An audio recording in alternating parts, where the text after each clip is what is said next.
Welcome, ladies and gentlemen, inside Edmonds Stadium. Opening kick of the 2018-2019 MTHS Homecoming game.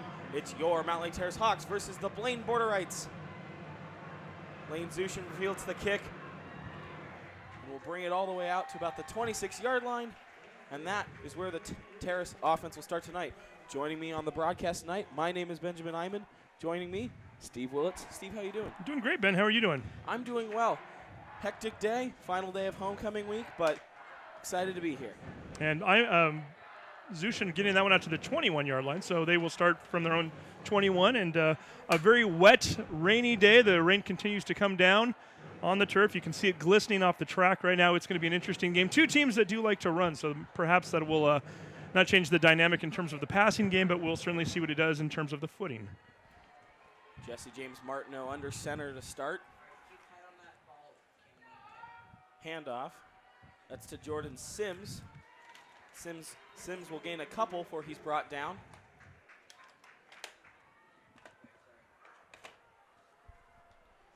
So Steve, this Terrace team 3-2 on the year on a 3-game win streak after opening with 2 losses. They've really turned the season around so far, you know? Yeah, so far so good. We'll see what they can do tonight. Again, this is a big Northwest Conference Lake Division game. They definitely need these wins right now, especially as they try to battle for a potential home playoff game on October 26th. Second down now for the Hawks. Martineau takes the snap. We'll hand it back off to Sims. Sims will cross the 25. Pickup of 3. And it'll be third down for the Hawks.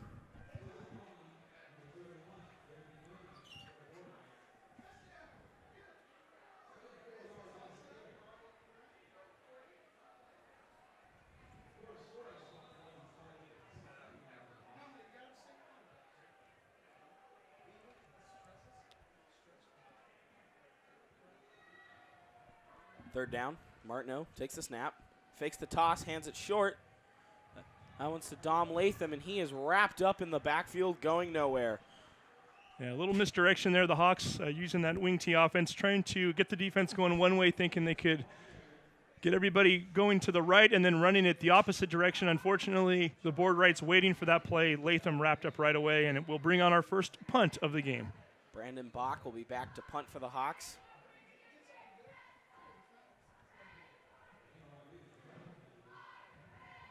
Snap, punt is away. Fair catch called. 9:59 remaining in the first quarter. Blaine's going to take over on offense for the first time. Our score, the Hawks nothing, Blaine nothing. And that was wide receiver Chase Abshire that fielded that punt. A question mark coming into the game. He's got a little bit of a banged up knee at this time. One of the team captains, too, so certainly a player that the Borderites rely heavily on. 6'1", 185-pound senior. So the fact that they have him out there right now, I've got to think, has Coach Dodd very happy going into this game. Borderites with their first position. Snap, handoff, up the middle, and that'll gain a couple. Alex Mercado on the play. Mercado kind of, I wouldn't say coming out of nowhere, but this is a team that's used a lot of multiple receiver or running backs this year. Mercado last week, 23 carries for 125 yards and a loss to Bellingham, and he's somebody who they think they've kind of found their solution at tailback to, and I think we're going to see a lot of him tonight. Not a big guy, 5'8", 145, but nonetheless a guy who's going to carry a lot of that load this evening, so we'll see if they can get him going early. That's exactly what the Borderites want. Mercado picked up 2. He was taken down by Nathan Fox Bruno. Second down for the Borderites. High snap, handoff to Mercado. He'll gain another couple up the middle, and we'll bring up third down for the Borderites. And two teams that are very similar in the sense that they want to grind it out tonight. There's not going to be a lot of throw the ball all over the field. You're going to see a minimum number of passes, more than likely more on third down more than anything.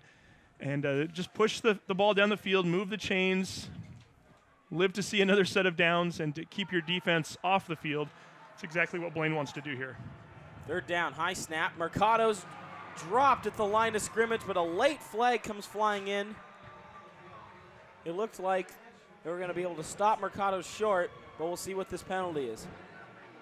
Yeah, Nathan Fox coming in there making a nice stop, plugging up the middle there. We've seen him do that constantly this year.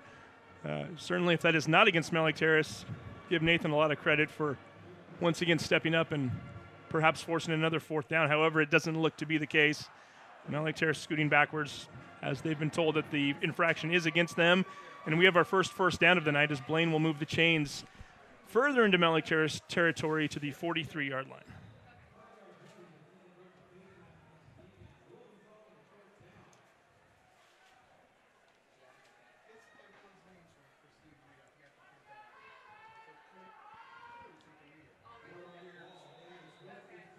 So 1st and 10 for the Borderites.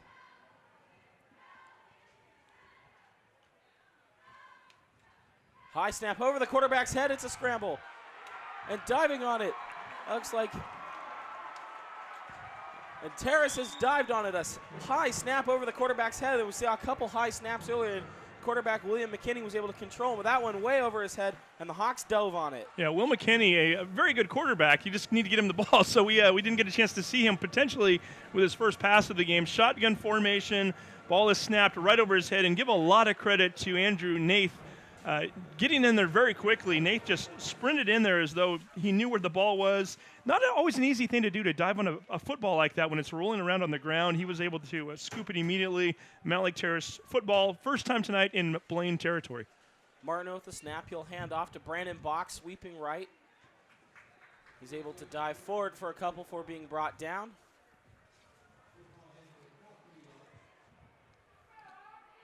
We're starting to see Mountlake Terrace play their type of football. 5 carries so far tonight for 3 different players, and that's certainly been their MO, not only this year, but over the last couple of years. Get everybody involved. Bach, certainly somebody, when he's healthy and when he's out on the field, you want the ball in his hands. You want him in open field and open space. Almost got that there at the very least a 4-yard gain, which he'll take every time. Martineau on 2nd and 6. Low snap at his feet. Gets the handoff. That one's to Dom Latham. Latham's got a first down and more. Latham's breaking for the corner. 10, 5, touchdown. Dom Latham, and the Hawks have struck first on homecoming night. Yeah, great play by Mountlake Terrace right there. Sweeping out to the right. Blockers on that side of the line doing their job. Latham finding open space. Getting immediately over near that sideline where nobody could catch him, and then the rest of it was just him out sprinting the defense. And Mountlake Terrace strikes first here with 7:45 to go in the first quarter.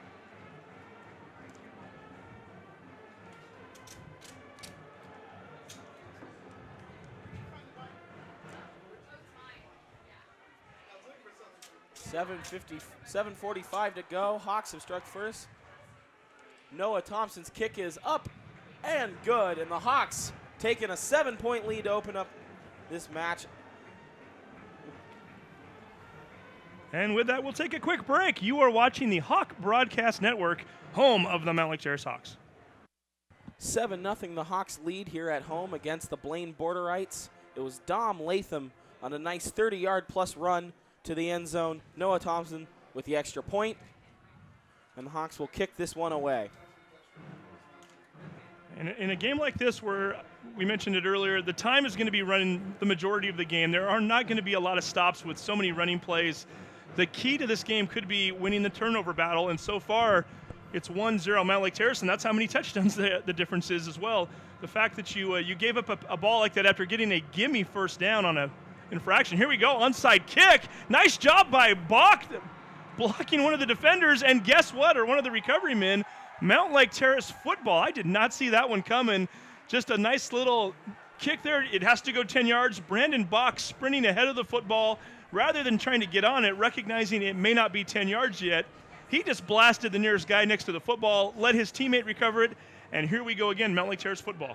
Inside the Borderites territory, Brandon Bach comes out. Noah Thompson has taken over the kicking duties with both extra points, field goals, and kickoff. So Bach marking out, taking that kick a little bit different. He dinked it just the 10 yards he needed through a nice block, and Terrace will take over on offense again. That's more of a specialty play there. You might just know that, hey, Brandon Bach has a little bit better foot for the onside. We're going to let him come out and do it. In fact, they'll hand off to Bach here on this play. Martineau. Bach's got the corner, and a good gain of 6, and a late flag comes in on that one. Martineau handed off to Bach, who gained 6, but we'll see where this one's heading after the penalty. Yeah, Bach doing a nice job of yard after contact there. Yak is what they call that. Hit the first defender, bounced off of him, and then kept his momentum going outside and was able to pick up yardage if it stands, which, again, it's looking as though it's not right now. The referee's starting to face the other way. I think this one is coming back.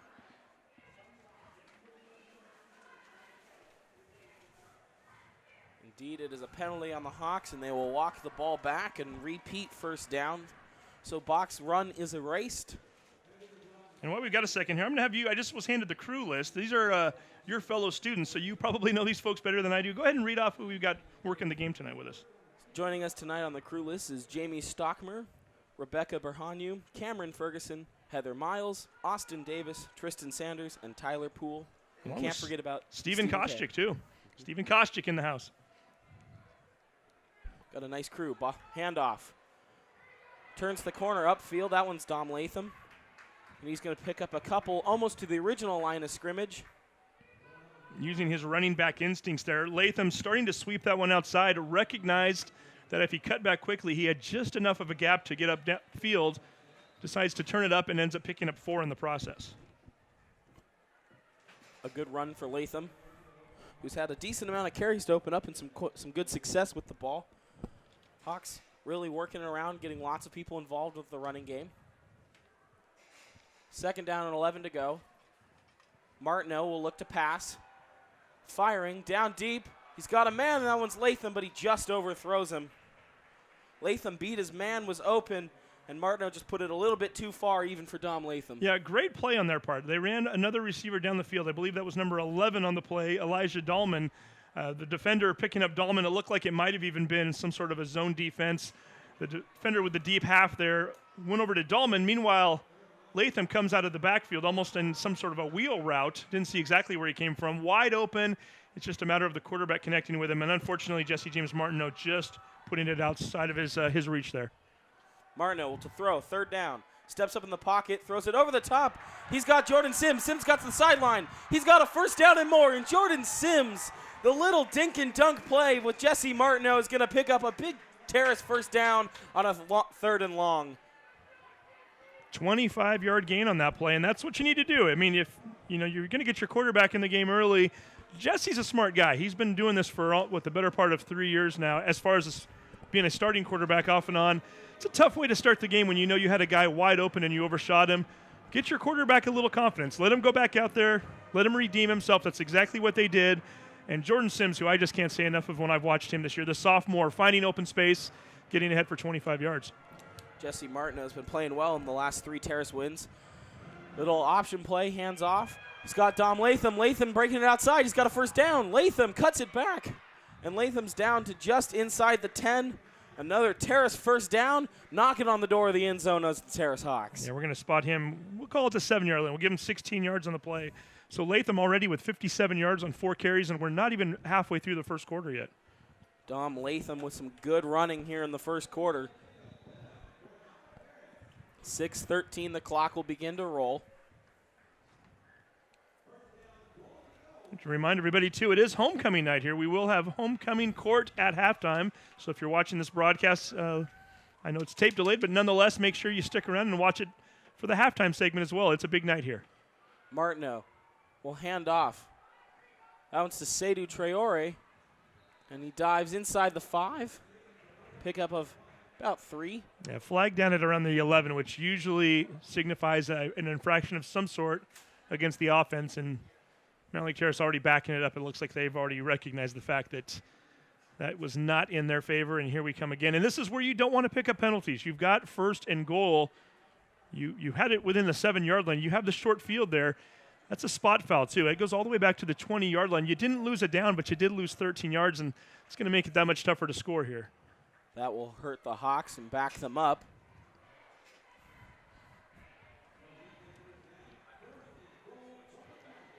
So now will be first and goal from the 20-yard line.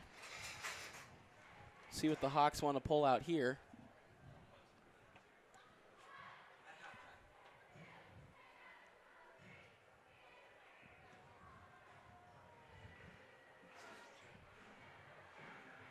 Martineau has Traore to his left. Man in motion. That's Bach. He'll swing pass to Bach. Manages to hang on to it. Breaks a tackle and will bring it inside the 20. That's only going to be a gain of a couple, Steve. Yeah, dangerous play there, too. I'm not sure if that went sideways or not. It may or may not have gone upfield, which if that was the case, if it was not upfield, it would have been a lateral. Bach almost losing his footing there a little bit initially. Like we mentioned already, it's raining out there. It is a slick surface. Bach doing a nice job just to get, I guess, 2 on the play. Had the right idea. Anytime you can get Brandon out in space again, you've got a mismatch for opponents, and it's always a difficult one at that. That one could have almost been broken, but it also could have been disastrous. Martineau on second down. He'll roll right. Looking. He's going to fire it up towards the back of the end zone into coverage, and it's caught! Elijah Dahlman with the touchdown, and the Terrace Hawks quickly open up a 2-score lead. A dangerous pass, Steve, but it works out and gets 6. One of the more impressive passes I think I've ever seen it for a Mountlake Terrace football team. I was watching Dahlman as Martineau rolled out. Dahlman, that was all timing. Dahlman was facing towards Martineau. He was right around the goal line, almost ran a little, it was kind of an out and up. I mean, he ran the out right around the goal line. Martineau, knowing that Dahlman was running back towards the corner of the end zone, just tucked it up into that vicinity, trusting in his wide receiver. He's got a 6'2", 170-pound receiver at that. Dahlman doing a nice job as well, but really a nice play by Martineau. Kick is up and good. 4:37 remaining in the first quarter, and the Terrace Hawks have opened up a 14-0 lead. We'll be right back. You're watching Terrace Homecoming Football on the Hawk Broadcasting Network.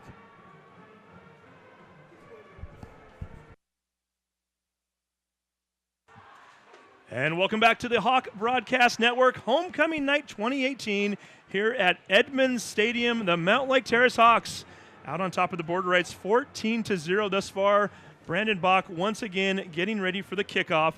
We're going to try to get to the starting lineups here in just a moment, too. It's always kind of nice to read these on a big night like tonight. As Brandon Bach gets ready to kick off again, let's go ahead and start to read the defense as we're getting ready here. Defensively tonight for Mountlake Terrace. And I guess we'll hold on here for just a minute as we do a little technical work.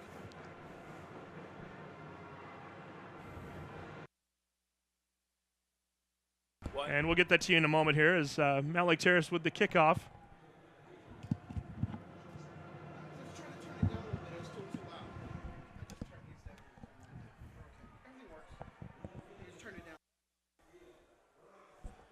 So now we're going to see the new Blaine border right offense coming back out. This will be their second trip on the field.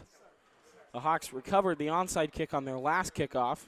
So this is the second chance we're going to get to see the border rights offense since their turnover. Quarterback Will McKinney will take the snap and hand off. Breaks a tackle. That one's Alex Mercado, and he's going to gain. He'll gain about 5.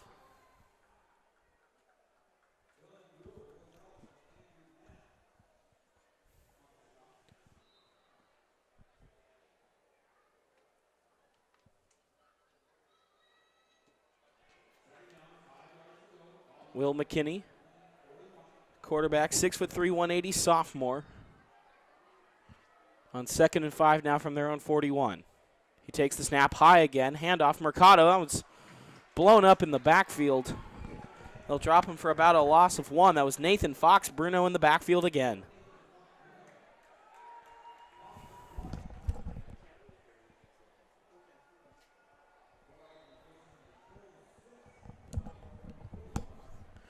.336 remaining. It'll be 3rd and 6 from the border right 40.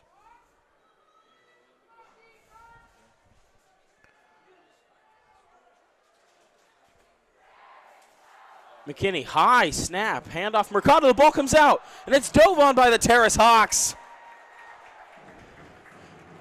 That looks like Dylan John getting in the backfield and popping the ball out. And Terrace will recover another high snap. McKinney didn't look comfortable with it. Got the handoff off to Mercado. Looked like he was going to possibly be able to turn it around, but Dylan John in there pops the ball out, and Terrace will take over.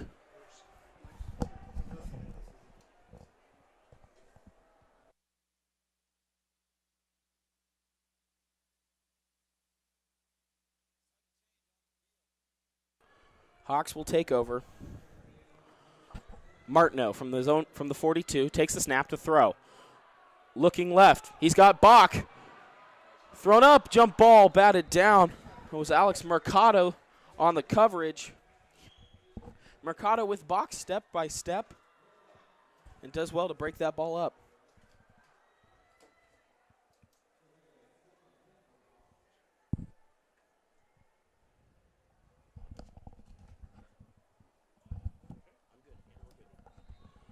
Second down and 10 from the 42 now for the Hawks.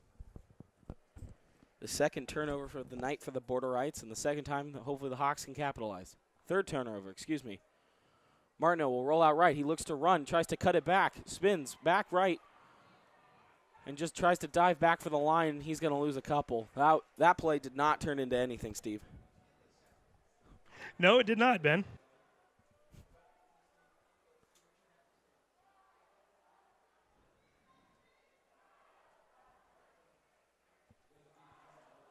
It'll be third down and long now for the Hawks.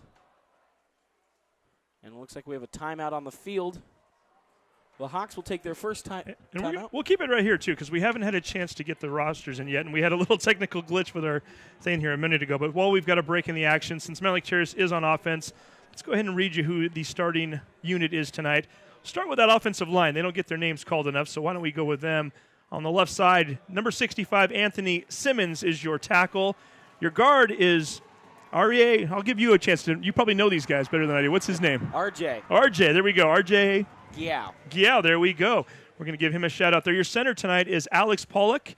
Your strong guard on the right side is JP McIntosh. He's wearing the number 55.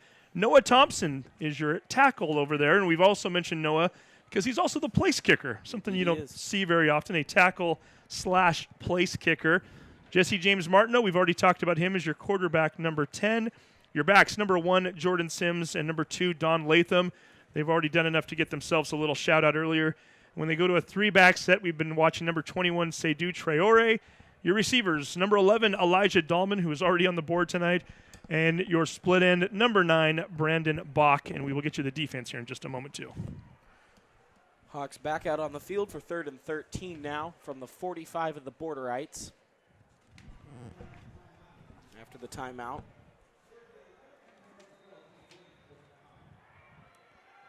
Martineau of Traore in the backfield. Man in motion is Bach. He'll snap, fakes the handoff, pressure coming, tries to stiff arm his man, throws the ball away. Incomplete pass, and the Hawks will have to punt this one away. Boy, a nice job by Martineau to get that ball across the original line of scrimmage. If he doesn't get it beyond the 45-yard line, that's going to be a grounding call. He uses his size. Martineau's not a small guy. He's 6'2", 190. Does just enough of a stiff arm to get enough strength behind his throwing arm to where he can get the ball forward and probably save the Hawks about 10 or 15 yards on that play, maybe more. Brandon Bach will be back to punt. And we've got a whistle here. Well, we've got a quick moment. Let's go ahead and read the defense right now for Blaine. Your cornerbacks tonight are Alex Mercado and Ryan Turnbarg. Your safety is Derek Machula. Your linebackers, outside linebackers, Ethan Deming and Zach Rector. Your inside linebackers, we've got 3 of them listed, Mason Vega, Jacob Westfall, and Hudson Reed. And your defensive line, Javino Rodriguez, Wyatt Cole, and Daniel Chekhov. Machula leads the team with 3 interceptions this year, so he's the one you're going to want to watch on passing plays. He's wearing the number 3 tonight. Reed leads the team in tackles with over 8 per game. He's number 30. And then Rodriguez leads the team in tackles for losses. He already has 9 on the year, which is a fairly impressive number. And Rodriguez is wearing the number 56. After some discussion, the Hawks are going to back up even farther, about 15. And now we'll punt the ball away on a 4th and 28. I did not see what the call was there. It was a little late for the grounding. We know he got it past the line of scrimmage, so it might have been more of the personal foul variety. Nice job by Bach getting that punt away. Did, in fact, get a little bit of a roll, so it's going to end up right around the 26-yard line. We'll call it a 34-yard punt on the play with 2:29 to go in the first. And, hey, while we're at it, shall we look at the Blaine offense? Let's go ahead and take you over their crew here. We've already mentioned Will McKinney a few times. A 4.0 student, by the way. Nicely done, Will. I'd like to see the true student athlete. Only a sophomore, and Ben, you mentioned he's not a short guy either, 6'3". He's wearing the number 11. Alex Mercado, we've already called his name a few times, and Oscar Caridad are your running backs. We'll get you the rest of the lineup here in a moment. Handoff. That one's going nowhere. That one was Caridad, and he's going to be able to maybe dive for about a gain of 1. Another high snap. McKinney not really been getting many good snaps tonight. He's been having to go up and get a lot of them. And the thing that you generally see a lot of times, especially after an early over-the-head snap like they had on that second possession, or I guess it was the first possession, generally the center will try to compensate, and you'll start to see lower snaps. He's been the opposite. He's still snapped a few other high ones as well, and not quite of the over-the-head variety like we saw in that first drive, but certainly nonetheless, it's slowing their offense down just enough to where and there's another one. Caridad's able to get forward for one, but again, I mean, just that little split second where the quarterback has to go up to get the ball, that causes the offense to have to kind of stall for a minute. It gives your defense time to set up. They start to recognize what the play is, and before Caridad even touches the football, the Hawks are in the backfield. It'll be 3rd and 6 from the border right 30. 1:25 to go in the first quarter.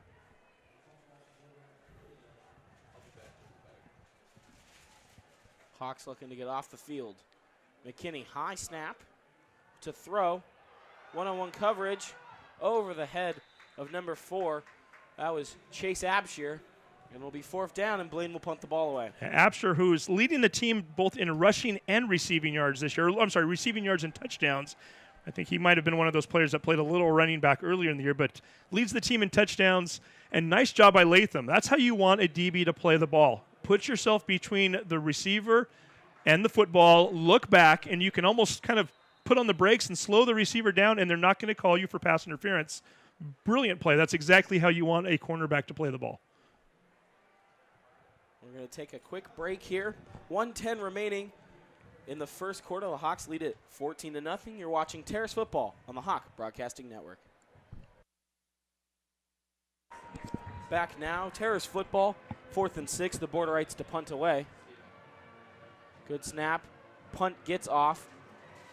Bach will be back deep to return it. He fields it at the 31. We'll bring it out across the 40 to the 45. Bach cuts it back towards center field. He's going to break it out right. Brandon Bach's got the 50.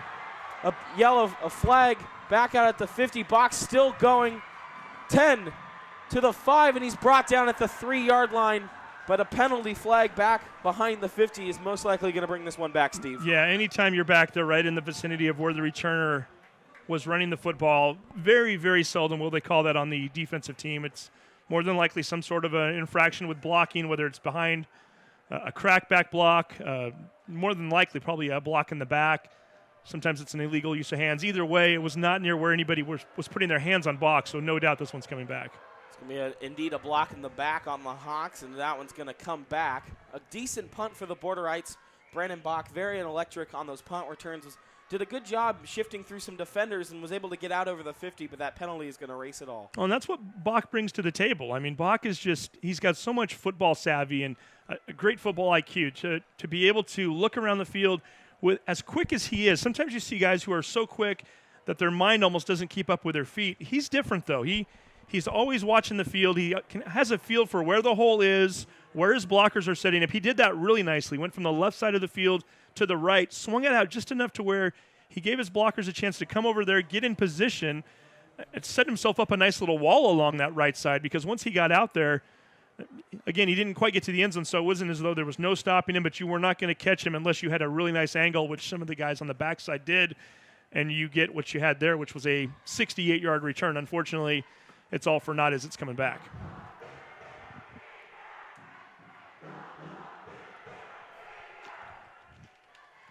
Martineau will bring his Terrace offense out. Takes the snap, hands off. It's to Jordan Sims. Sims powering his way to the 40, where he's brought down. They'll actually spot the ball about the 39-40.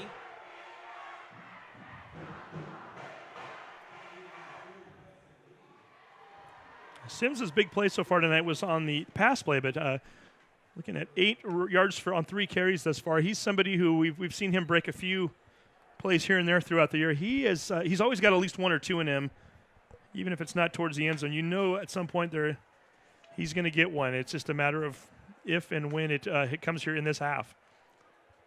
8 seconds to go in the quarter. Martineau to throw on 2nd and 7. He's going to load up. He's looking for Dom Latham and just overshoots him again. The second time Latham got some separation. Martineau will just missed that pass. That'll be the end of the first quarter, though. Yeah, the sophomore Seth Bloming, by the way, nice job by him. The 155-pound, 5'10", just stood his ground and back in that vicinity. Didn't give Latham an easy look. Latham would have had to make a Willie Mays type of a catch to to bring that one in, and it was not going to happen. So nice defense for them. Unfortunately for the Border-ites, they haven't had a lot of those this half. It's all Mountlake Terrace here in the quarter, 14-0 at the end of the first. We're taking a break right now. You are watching the Hawk Broadcast Network. Welcome back to the Hawk Broadcast Network. 14-0, the current Terrace Hawks lead into the second quarter. Ben Iman, Steve Willits calling this game for you between the Terrace Hawks and the Blaine Border-ites. It'll be 3rd and 7 from the 40 to start the second quarter. Jordan Sims will move in motion. Martineau takes the snap, looking for the swing. Screen pass to Traore, and he's dropped. Gain of a couple, Steve, but that's going to be a 4th down for the Hawks. And nice job by Martineau to go through his checks there, though. I mean, I think the primary target he was mainly looking at, if not he even fooled us, was Sims going from right to left. He got over there in the flat. Martineau kind of looked him off, got the defense frozen for just a moment, and then looked back towards the middle where Traore was. So really a nice thought. It didn't quite work the way they wanted it to, but I liked what the idea was there. Brandon Bach back to punt for the Hawks. High snap. He gets the punt away. Good end over end. Takes a beautiful Terrace bounce, and that one's going to skip inside the 10 for the Hawks. A beautiful punt from Brandon Bach, and will be downed at the 8-yard line.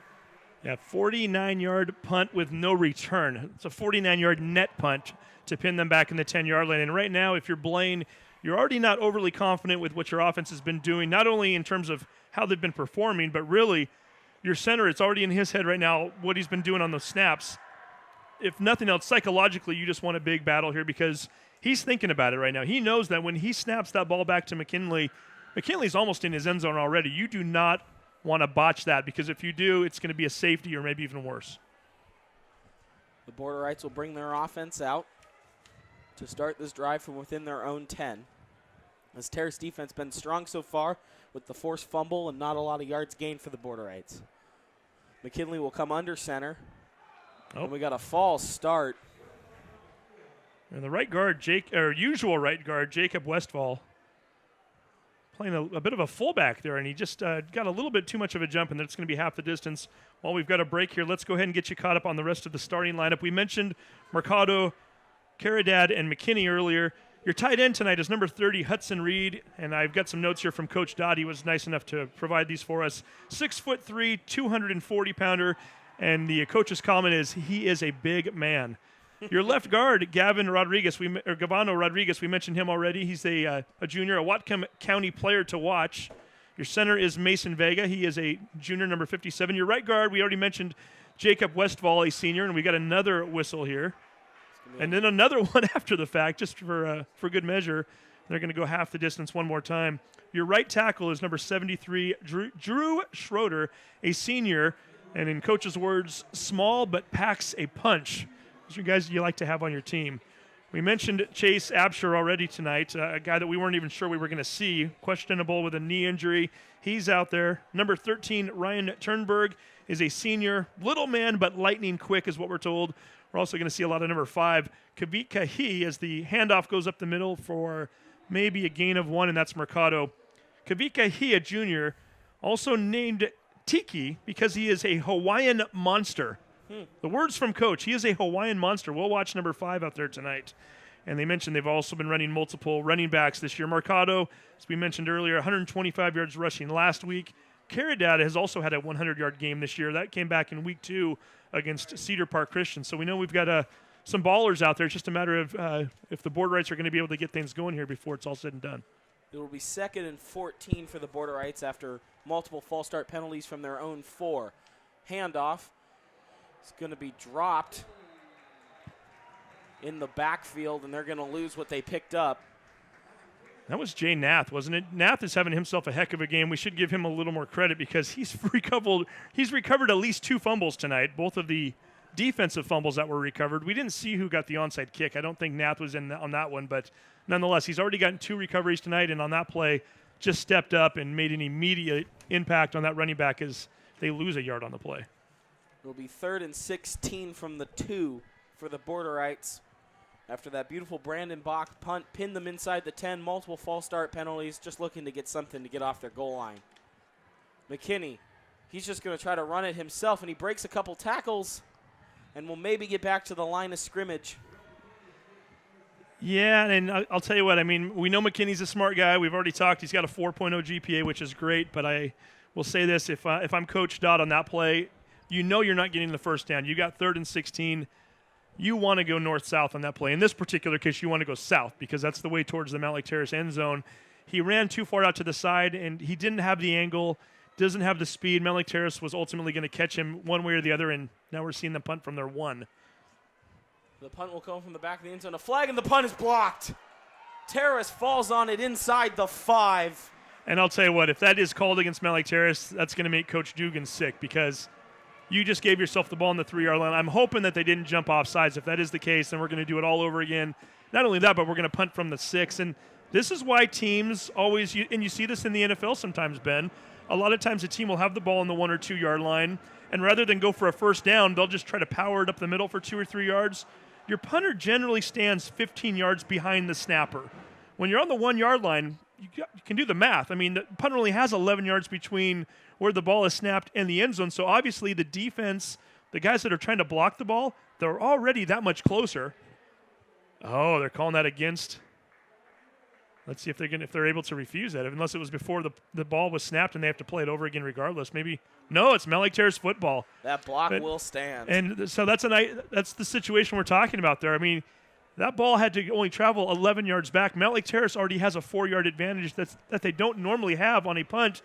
And it goes back to Brandon Bach. I mean, he was the one that kicked it down to the 9-yard line. Granted, the Borderites helped him with a couple of false starts. They were their own worst enemy there. But Brandon getting a 49-yard kick that traveled all the way to the 8-yard line, pinning that team back. And all of a sudden, you're looking at a 1-yard drive from the end zone right now, and you have a chance to go by 3 touchdowns here in the first half. If you are new to Terrace football, a name you will hear a lot tonight is Brandon Bach. He's the Mr. Everything of this team. From the 2, Martineau, hands off, Jordan Sims into the end zone. Touchdown, Terrace. Jordan Sims, the 2-yard little quick punch. And Steve, with 9:05 to go in the half, Terrace puts up a 3-score lead. It's 20-0. They'll kick the extra point. They're getting this bread, Steve. Well, and it goes back to, and I don't have it actually written down right here. Well, I know the first touchdown was a 48-yard drive. That second touchdown, which was also set up on a fumble, I want to say they went 42 yards. This one, 1 yard. That's 91 yards combined right there for 3 touchdowns. Field position's everything. Turnovers are everything. And they're not only are the Borderites turning the football over tonight, they're turning it over in their own territory, and Mountlake Terrace has not had to work with a long field. No. Terrace have had multiple possessions so far to start inside Borderite territory. Everything going right for them so far in this game. And Talk's offense is going to stay out and go for 2, it looks like. Oh, and a bad snap. Martineau's just going to fall on it. You know what? You're up by 20. You kind of, I hate to say it was a gimme touchdown, but really you got one handed to you. Why not go for the kill right there? Why not put yourself up by 22? If you don't get it, you're still up 20-0. You're up 20-0 on a Borderite team that really in the last few weeks, 13 points last week, 3 the week before that, 3 the week before that. This isn't a team that's necessarily built on offense. Why not go for a 22-0 game and really not only put yourself up way up to maybe what's almost an insurmountable lead, but also psychologically let them know that not only do you need 3 touchdowns, but at some point you need to chase our 2-pointer there too. So don't mind the call. I mean, and who knows? They might have had a perfect play called. Wet field, bad snap, we'll never know. But nonetheless, I like what Dugan did there. Martineau did the smart thing and just fall on the ball. Don't let anything else occur of it. So Terrace to kick this one away, and Brandon Bach out to take the kick.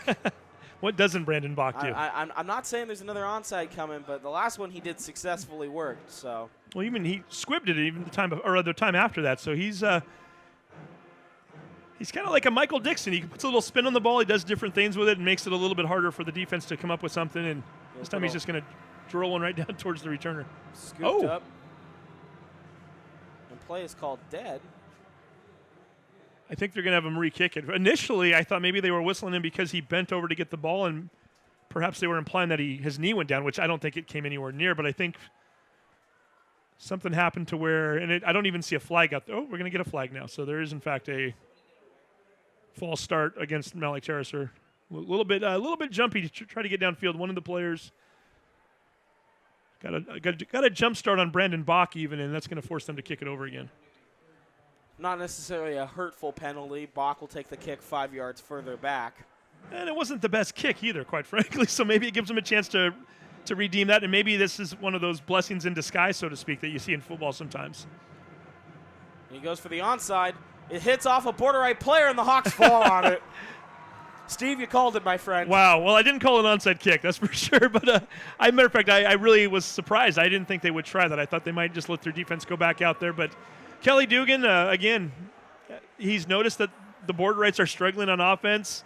Figures that even if we don't get it here, yeah, we give them the ball in the 45. Yeah, we got a 3-touchdown lead. We'll take our chances. And, hey, we can also get the ball back in the process, and that's exactly what they did. So 2 turnovers on defense, 2 more on onside kicks, and Mountlake Terrace doing their best to keep their defense off the field. We'll say it did not look like the ball was going to quite have the distance, but it skipped off a border right fielder, skipped back towards the Hawks. They were able to fall on it. And perhaps they saw something over there. I didn't get the exact number, but it was a number in the 70s. So you're looking at a lineman, you're assuming that maybe that's not somebody who touches the ball very often. And I'm not going to call it anybody not knowing who it was, but I think maybe you just recognize that, hey, I can kick it to that side, and probably doesn't have as good a hands as maybe one of our wing players that's running down there, one of our gunners who's probably more of a secondary player, or at the very least a skilled position player that's used to having the ball in their hands, and it's kind of what you get sometimes. So it worked.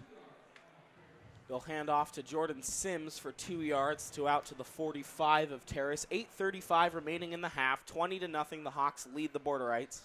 Homecoming night for Mountlake Terrace. And what a homecoming it's been so far. Yeah, I mean, this is exactly what you want on homecoming night. You've got people at the game tonight that maybe you're only going to catch one game a year. You want to put your best foot forward, and that's what they're doing. Hand off to Bach. He'll be spun down. Looks like for no gain.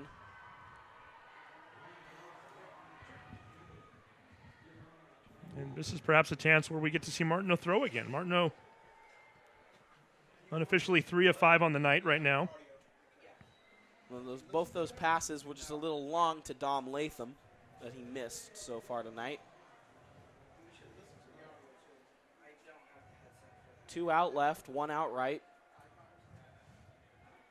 Martineau Traore in the backfield. He takes the snap and will throw.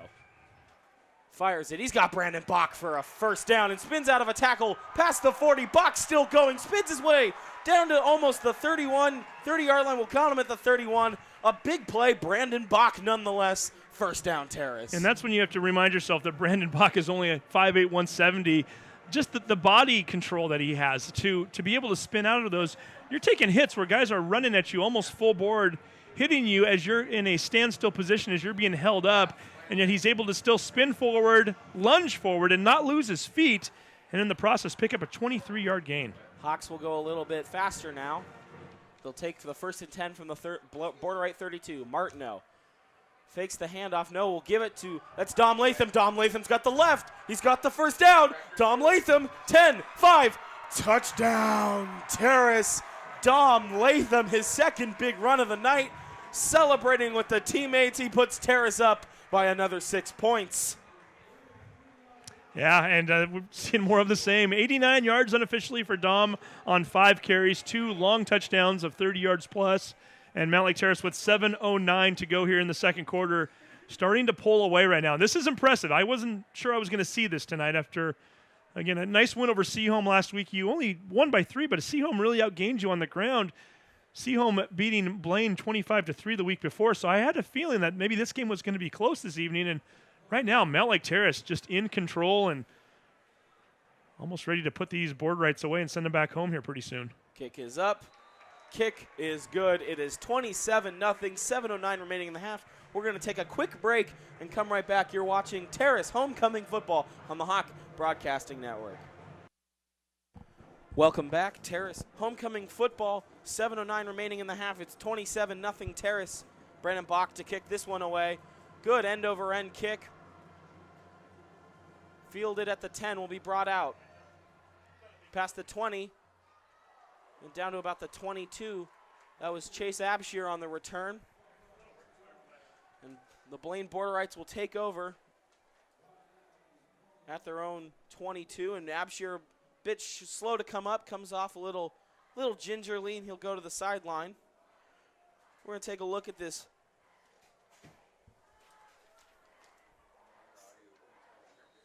We're going to take a look at this Terrace defense, get a chance to call them out. On the left side, the Reapers, number 22, Jai Nath. We've seen him get in with a couple fumble recoveries. The tackle, number 56, RJ Gial.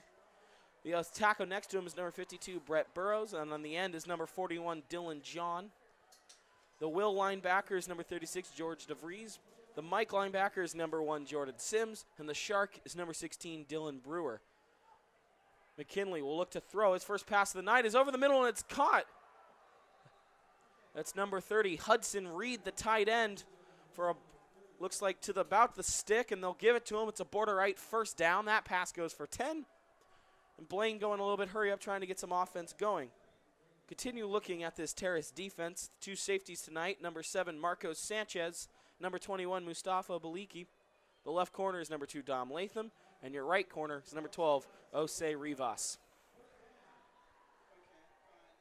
First and 10, Blaine now to the 32, 27-0, 6:49 to go in the half. McKinney will take the snap. Over his head, it's a loose ball. It's dove on. That one's Alex Mercado, and that's another time the ball has gone over the head of quarterback William McKinney. Not working out for the Borderites so far tonight. That one's going to be a big loss back down to the 20, and that big 10-yard pass to Hudson Reed's coming all the way back. It'll be 2nd and 22.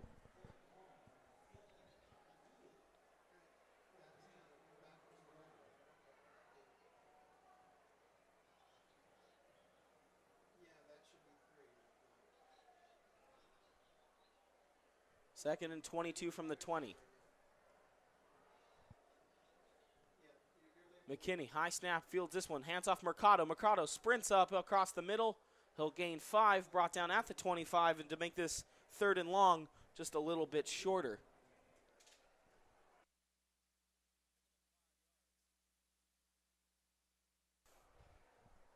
Third and 17 from the 25. Borderites just looking to pick up something. They got something going with that first pass to Hudson Reed, but after the high snap, set them back. 3rd and 17 now. McKinney fields, fakes the handoff, rolls left, looking to throw over the head. He was looking for Hudson Reed, but that would have only gotten them 5. It's 4th down. And the Blaine Borderites will have to punt it away.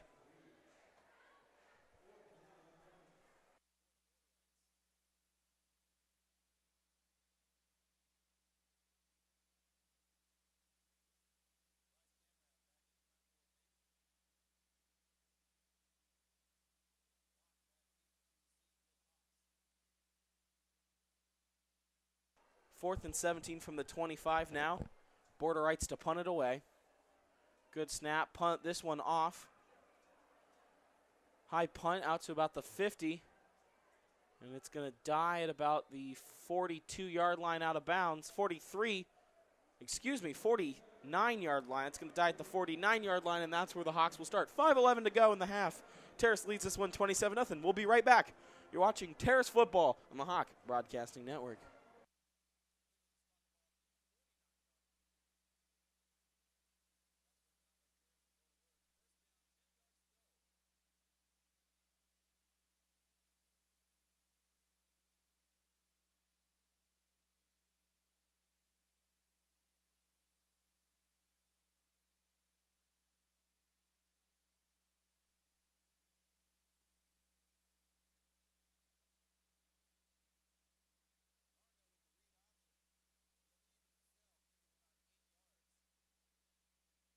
We're back. That first down run went for about more than a couple, went for 9. It'll be 2nd and 1 now. Into Borderite territory goes the Hawks. This Hawks team is built. They like to run, and they've been running all day so far tonight.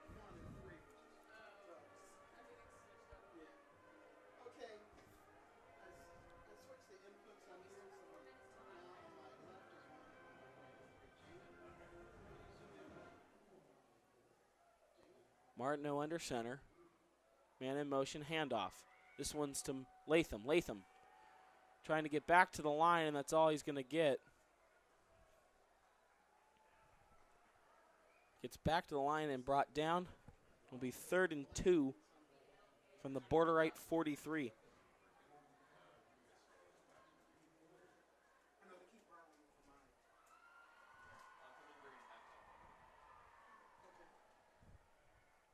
3rd and 2 now from the 43.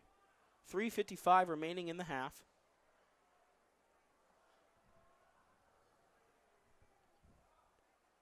Martineau hands this one off. No, he keeps it himself. Martineau trying to get back to the line, and he's going nowhere. He's brought down for a big loss. They'll only drop it. They'll only say he lost 1 on forward progress. That didn't work. Hawks will lose 1 and most likely punt this ball away.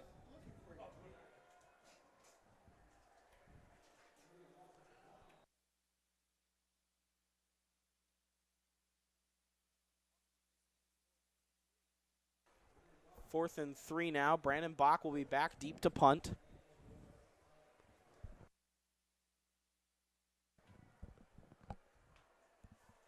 Blaine just quickly getting their 12th man off the field. That would have been bad. A high snap. Bach has to go back for it. He'll just get the kick away. And it takes a Terrace bounce and will skip back behind the 20. Ref keeps walking. He'll mark it at the 17. 2:52 remaining in the half. The Borderites will take the ball at their own 17. Hawks still lead at 27-0. We'll be right back.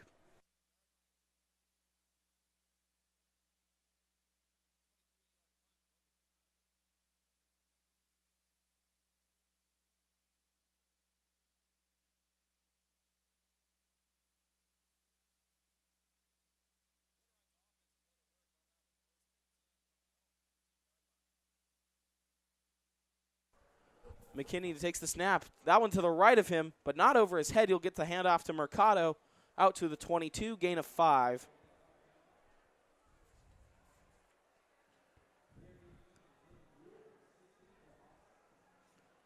Mercado, tough sledding for him so far.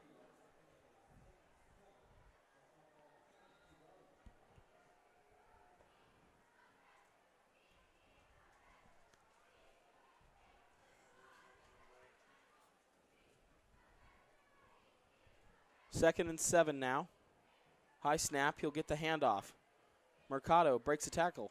Keeps going and will dive down to about the 27. Another gain of 5.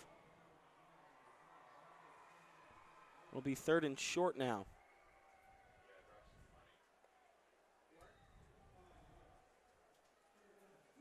It'll be 3rd and 2 now.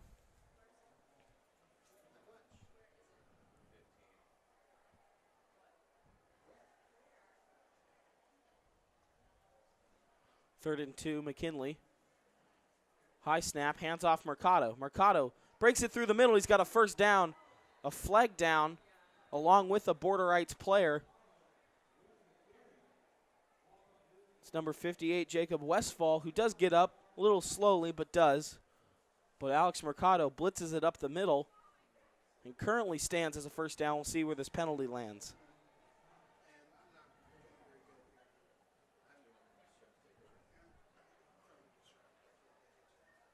The Borderites defense walking back. It's a holding call on them, and that one's coming back. Erase the run. They'll lose 10 on the penalty.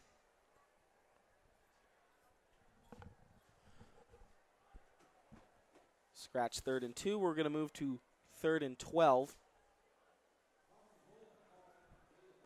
Excuse me, 3rd and 13 will be marked down as.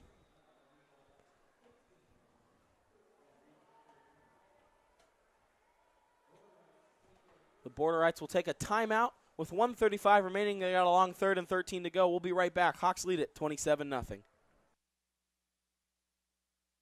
Back now on the Hawk Broadcasting Network. They officially mark it as a 3rd and 14 for Blaine coming out of this timeout with 1:35 remaining. They're just looking to get some offense going before this half, maybe get anything.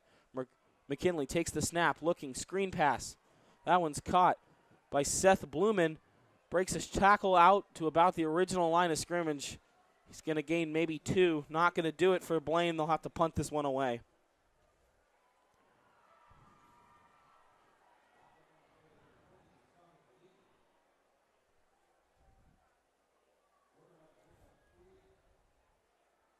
They'll give him 3. Clock will tick under a minute. 4th and 11. Blaine to punt this ball away. Spending most of the game deep inside their own half. 4 turnovers so far for the Borderites on the night. 2 fumbles, 2 onside kicks that they lost. Not been their best night so far. They're going to let the play clock click down as far as possible. They take the snap at 3. Punt gets away. Bounces at the 50, inside the 40, past the 35, and will die about the 34. With 23 seconds to go remaining in the half, that's where the Terrace offense will take over. We'll take a quick 30-second break and be right back. You're watching Terrace Football on the Hawk Broadcasting Network.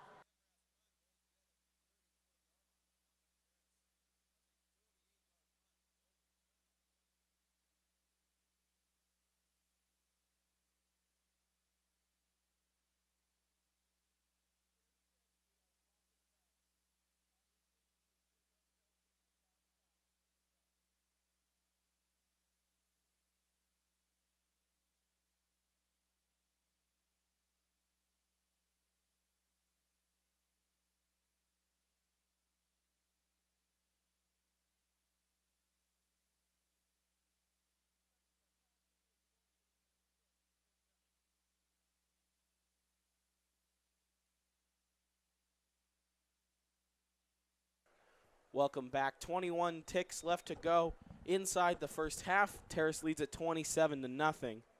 They'll start this drive from their own 34. We'll see if they just take a knee or run a ball, up the middle, gain a couple, and end the half, or if they're actually trying to go for something here.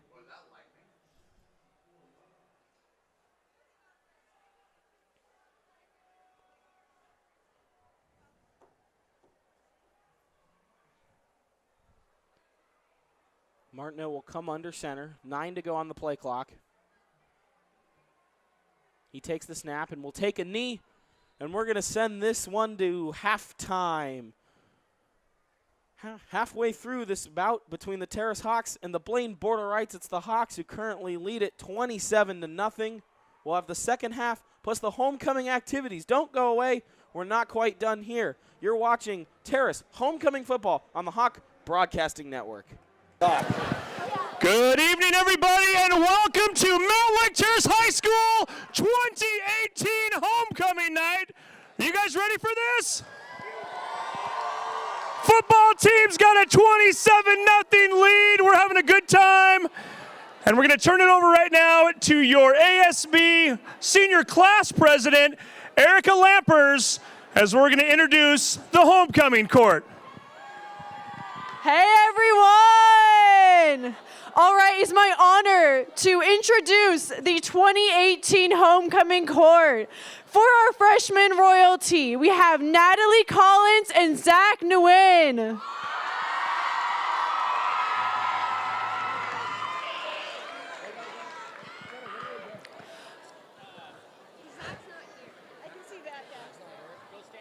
All right, and then for our sophomore royalty, we have Kylie Coughlin and Logan Middleton.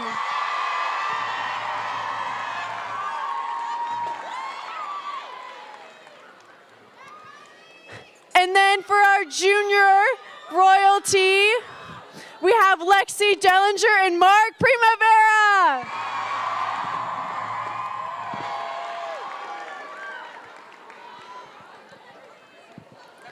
And now for our senior royalty, our second pair is Brandon Bach and Emma Agricola.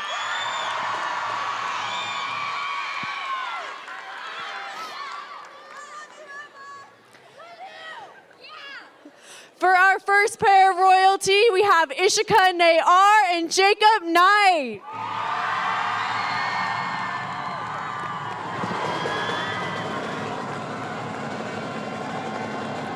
All right, and now the moment we have been waiting for. Your homecoming queen and king are Kennedy Cooper and Andy Shaw.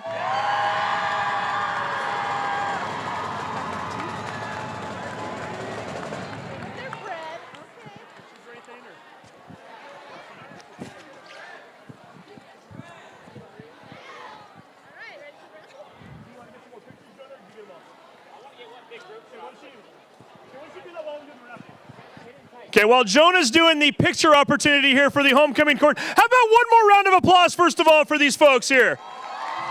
That is your 2018 Hawks homecoming court. And while we're doing that, we're going to welcome out from Big Six Public Relations, your very own Andy Nguyen. We're going to give away a raffle prize right now. What are we giving away here, Andy? What's the first prize? It's a Terrace scarf. A Terrace scarf. We trust Andy. He's going to put his hand in there, draw us a ticket. For the Terrace scarf, your winning number, 5300238. 5300238. Do we have a winner? Must be present to win. Do we want to draw another? We're going to keep drawing. 5300335. 335. Do we have a winner?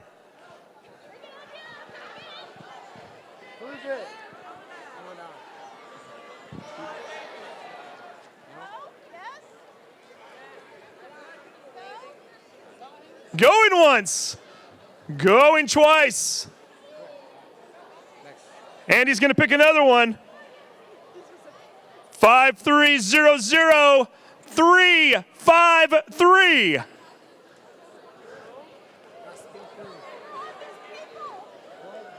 Nobody wants a scarf. We're going to pick one more and then we're going to get going here.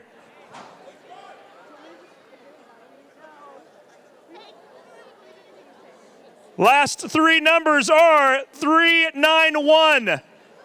391. Anybody?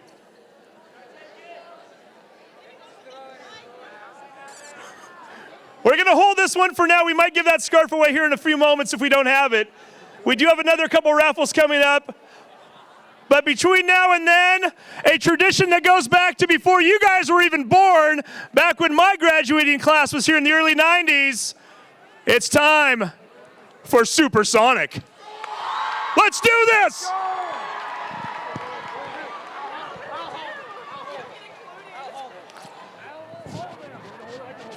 I don't know where we're supposed to go.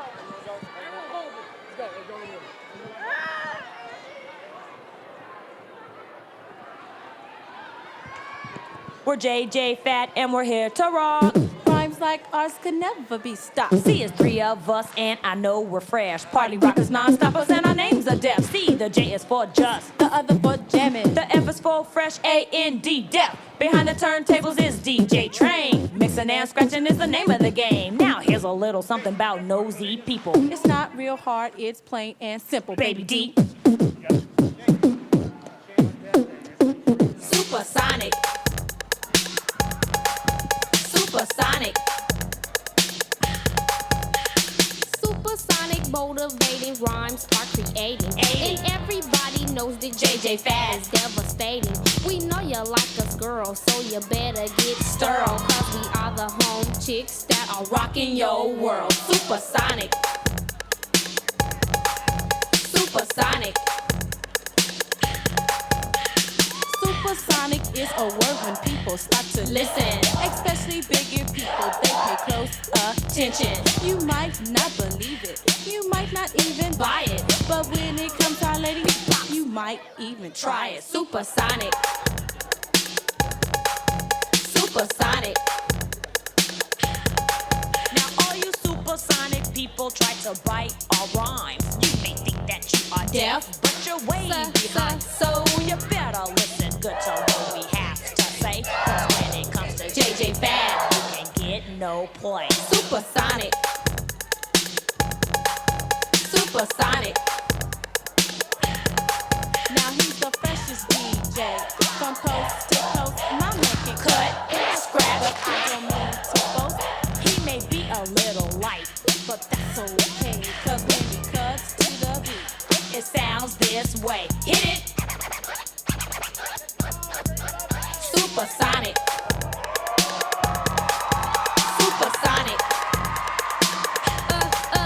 yeah, it's finally my turn to rock the mic because my devastating beats I know you will like. You see, my beatbox is fresh. It'll blow your mind. And if you don't like my beats, I'll go Big in your behind.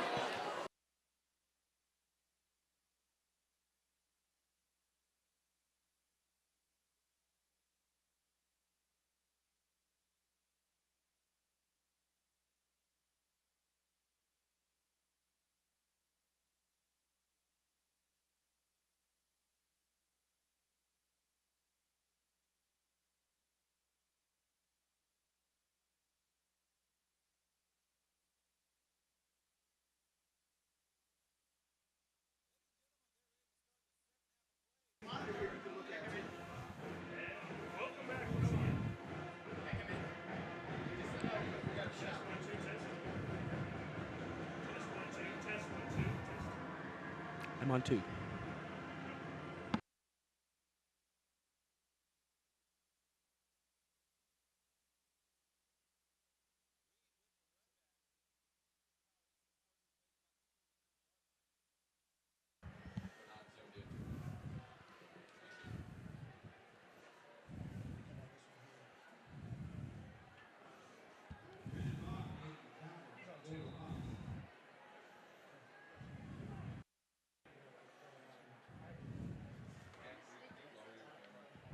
Well, 2 works. I guess I can trade with you, too. Ben, test yours. Say something. Check, check. Biz is fine. Oh, I heard him. Kamo, you're good. Test, test. Yep. Your mute was on still. Okay. And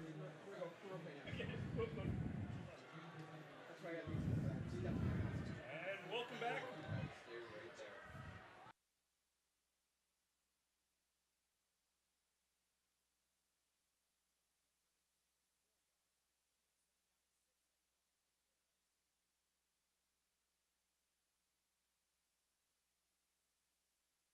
Test 1 2 test. Test. Test. Test 1 2. All right, we're going to give this a try.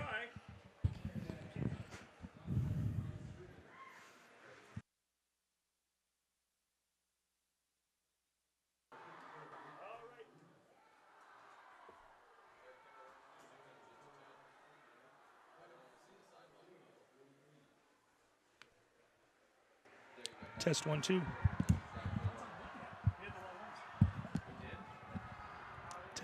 All right, welcome back to the Hawk Broadcast Network. Third quarter now underway. And after a little technical difficulty, we are right back with you. 27-0 is our score. All Mountlake Terrace Hawks here on homecoming night. Homecoming 2018. And joining us right now, the homecoming king and queen. Why not have the king and queen join us? And welcome back to Edmund Stadium. 9:56 to go here in the third quarter. Mountlake Terrace with a 27-0 lead on homecoming night. And joining us right now, the homecoming king and the homecoming queen, Andy Shaw and Kennedy Cooper.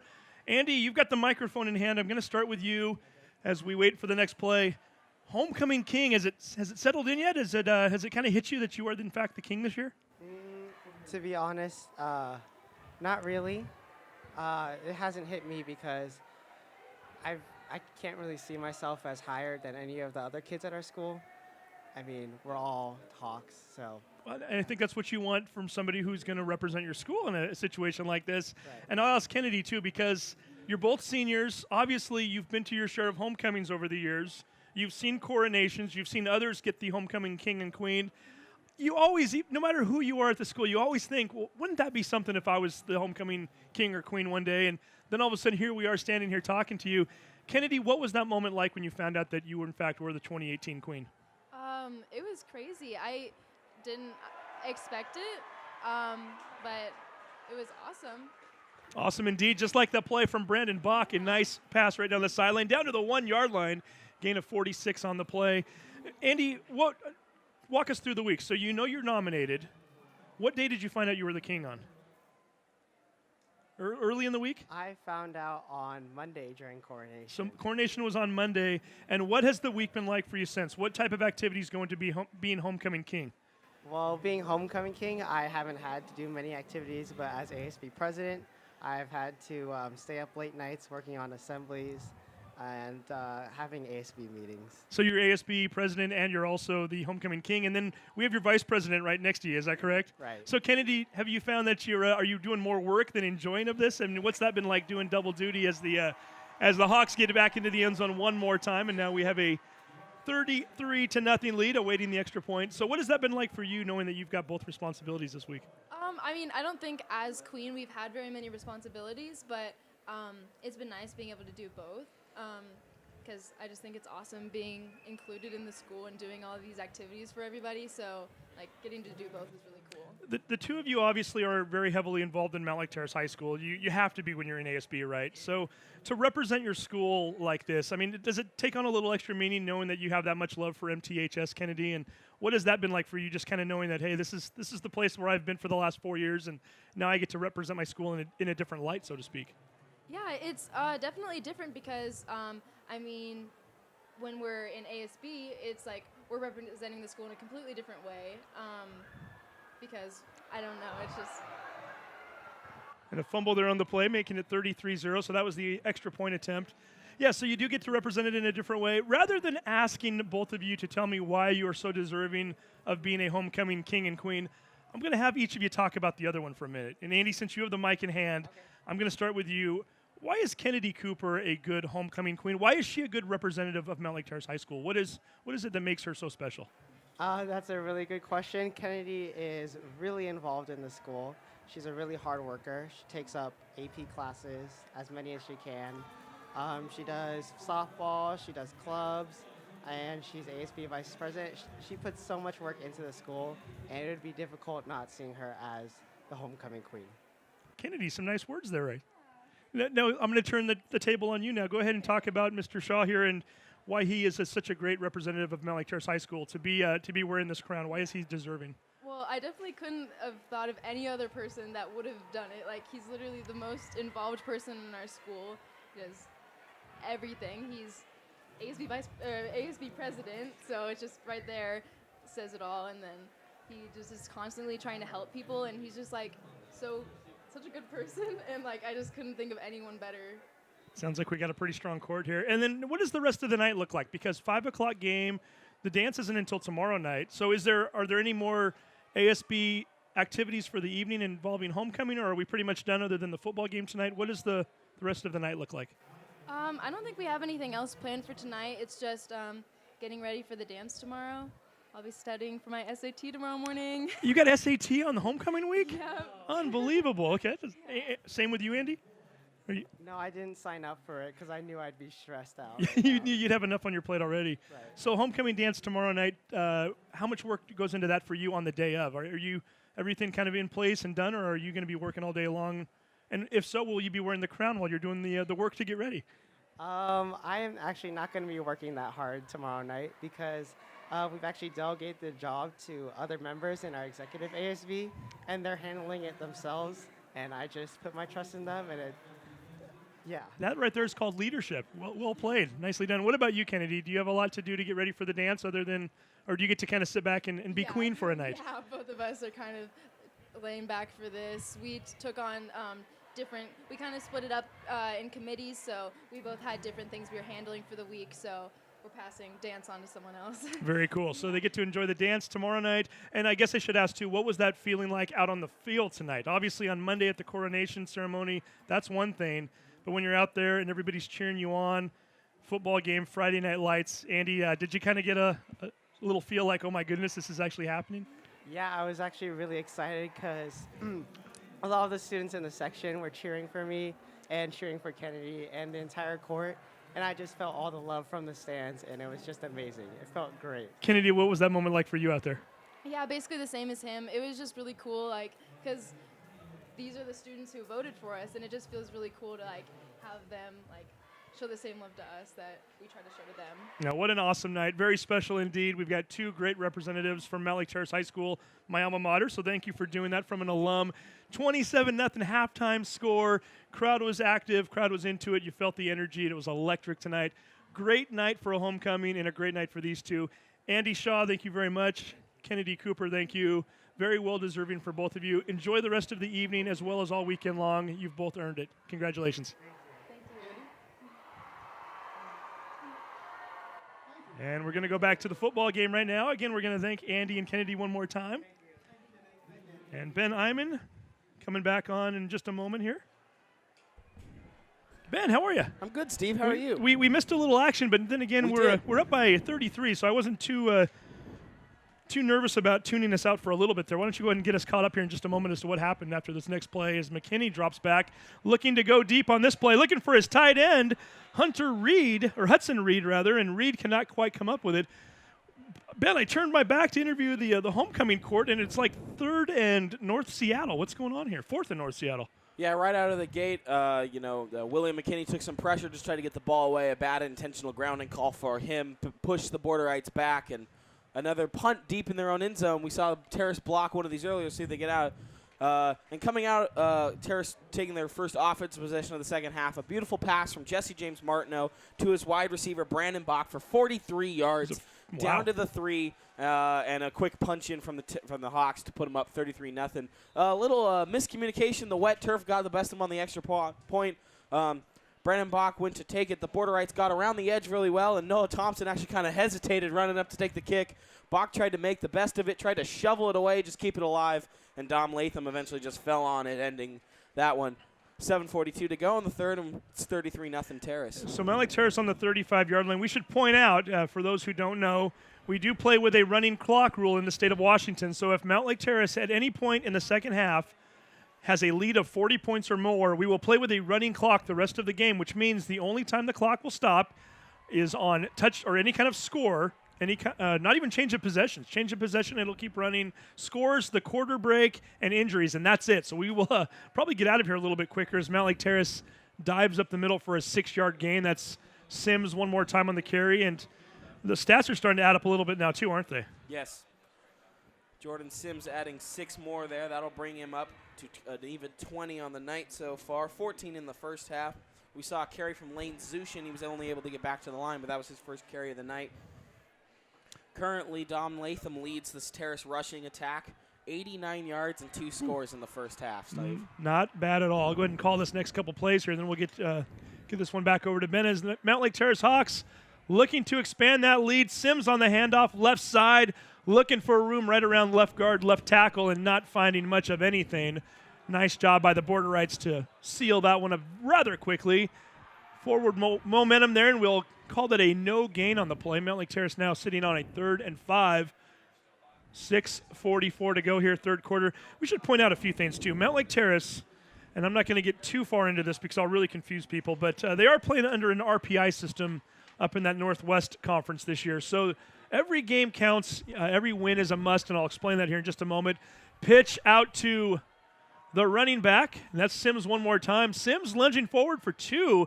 It's going to bring up an interesting call here for Dugan. 4th and 2. You kind of have to go for this one regardless. You're in no man's land for the most part. You're at the 27. You have 44-yard field goal in the pouring rain. Not ideal, and you're too close to punt. So this should be interesting. Indeed it will.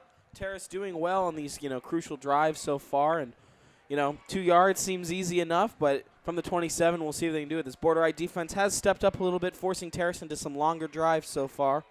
I formation, double tight end set. Sims going off the left side. Almost stumbled and then got his feet back underneath him, lunges forward to pass the 25, and he will move the chains on a gain of 3 on the play. Nice job by the sophomore. And Ben, as I was pointing out a second ago here, playing in that Lake Division, you are still using the RPI system. No doubt Mountlake Terrace is on their way to a playoff game on the final weekend of October, more than likely on the 26th. The question now becomes, can they get a home game?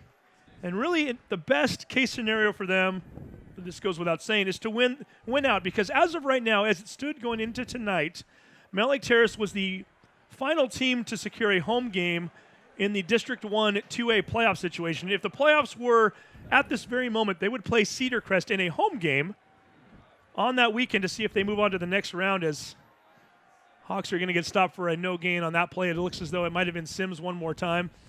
So Mountlake Terrace, well, first of all, there's a couple things at play here. Number one, they play Bellingham next week. If Bellingham were to win tonight, Mountlake Terrace and Bellingham will go into that game tied for first place, undefeated in the Northwest Conference Lake Division. That game might end up being for the division championship. You'd have to go back a ways, and I'm not even sure if I remember when and if Mountlake Terrace has ever won any kind of a division championship. Right. So that's a big deal, first and foremost there.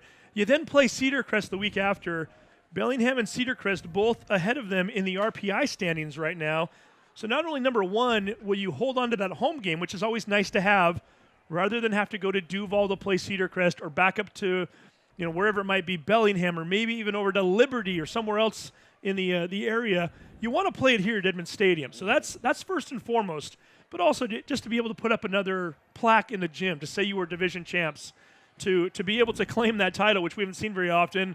Martineau dropping back to throw, eludes one tackler, and nice job by number 5 to draw back. That was Zushin. If he hadn't, that would have more than likely been a intentional grounding call. Zushin in the area probably saved the Hawks about 10 or 15 yards there. So again, it looks as though the Hawks are going to make the playoffs, and really it's not saying much. 13 out of the 14 teams do make the playoffs. So it takes away a little bit of the luster there from being able to say playoff bound. But to have a home game, big deal. So the next 2 games really do matter. And like I said, they matter on multiple fronts. So it'll be interesting to see what, in fact, the Hawks can do against a very good Bellingham team and against the Cedar Crest team that they've had some great battles with over the years. Yeah, it'll definitely be exciting to see through the end. I know Cedar Crest over the past couple of years split the series 1-1 so far, so I know the Hawks will want to go into that and take the W there. And, Bellingham, like you said, it's an away game. Or is that a home game? Home game next week, That is a home game. That's that should really help out this Hawks offense and this team. Screen pass here. Sims sideline. One man to beat. Puts his shoulder down. Lunges towards the end zone. Touchdown, Terrace. Jordan Sims. Nice screen pass. Well executed. Martineau waited until he had his offense set up. The lineman doing a nice job. Nobody going downfield. Everybody legal on the play. Sims catches the ball, runs over towards the sideline. He had one DB to beat, put his shoulder into him, and got into the end zone for yet another score. And now it is 39-0 Hawks with 4:20 to go here in the third. Jordan Sims, 1 catch for 25 yards in the first half. So far in the second half, the 1 catch for 25 yards. Well, that one finds his way into the end zone. Well, the other one did as well. So that's – oh, no, you didn't. You're right. So it's two catches for 50 yards. Not a bad night when your team's kind of rolling right now. Makes homecoming better too, doesn't it? Yeah, only a sophomore, Jordan Sims. And guess what? The kick is good. As we pointed out earlier, that means we're now into running clock territory, 40-0. I got to tell you, Ben, I did not see this one coming. After last week's game, a nice win, but nonetheless, Seaholm really carrying the yardage advantage in that game. Right. And this is a team, a Blaine team that really lost to Seaholm 25-3 a couple weeks ago. So I knew that they had already had a loss to them, but also wasn't feeling as good about the Terrace victories maybe others had. Thought this would be a really close game tonight. I knew, you can never doubt anyone in this league, Steve. Everyone, any given Friday. But coming into it, I know some of the guys on the team, they were talking about they really felt good coming into this game, and they weren't going to come into it overconfident. We had already seen it earlier in the season. They kind of were walking into it thinking they were going to do well, and they left it 3-0 at halftime. So they were making sure they came into it not overthinking it. They were going to come in, just play their game, and so far they've been running all over this Blaine defense. Martineau's been on point.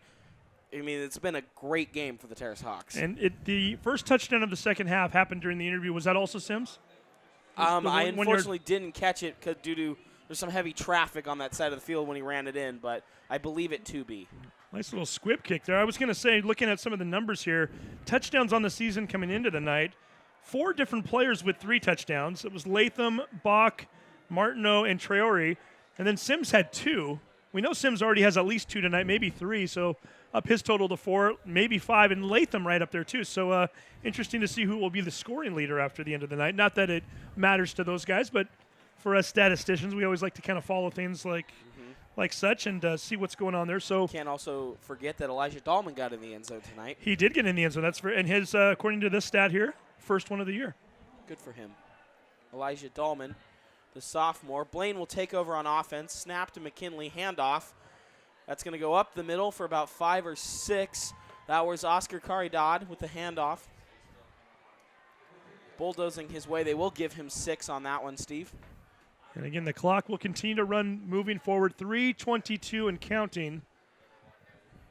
The Blaine Border Rights still looking for their first league victory. They've won 2 non-conference games thus far.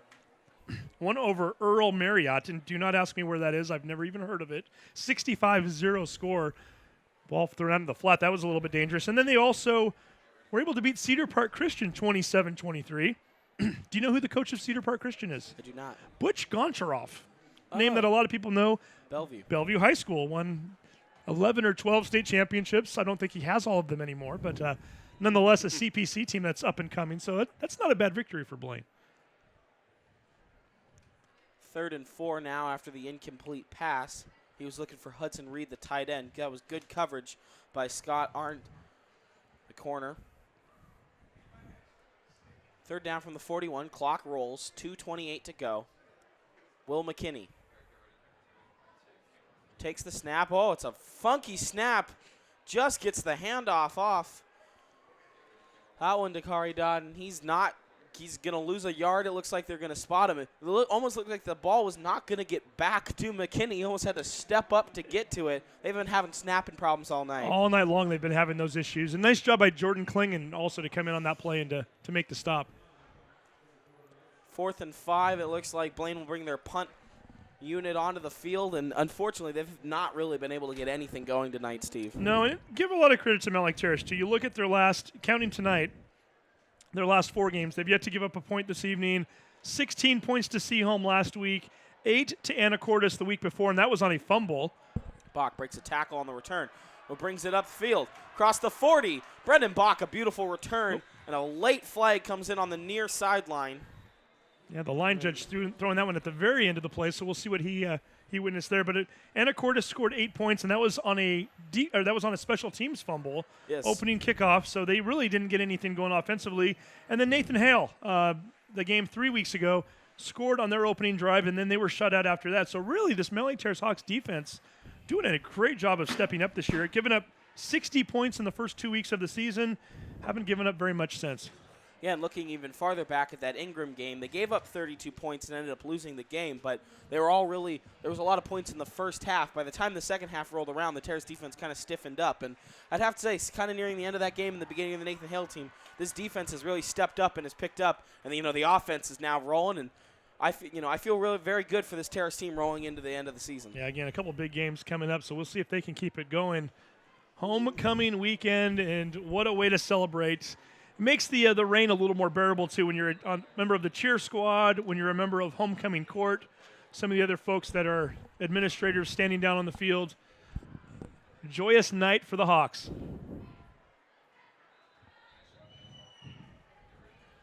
A 2-yard run up the middle there. That's going to bring up 2nd and 8, and that should be the final play of the quarter. 9 seconds and counting. Hawks not any too eager to get up to the line, and they shouldn't be. They've got the 40-point lead, and another huge quarter for Mountlake Terrace. They are in complete control right now, 12 minutes away from putting up their 4th consecutive victory. Here on homecoming night, you're watching HBN. Welcome back. Beginning of the 4th quarter. Hawks have the football, 2nd and 8 on their own 30, 40-0 the lead. Ben Iman, Steve Willits here. And substitution now. Elijah Dahlman has checked into the game at quarterback. He takes the snap, and there's a penalty. Yeah, and to be expected, bringing the new quarterback in, kind of getting their feet wet here, no pun intended on a rainy night.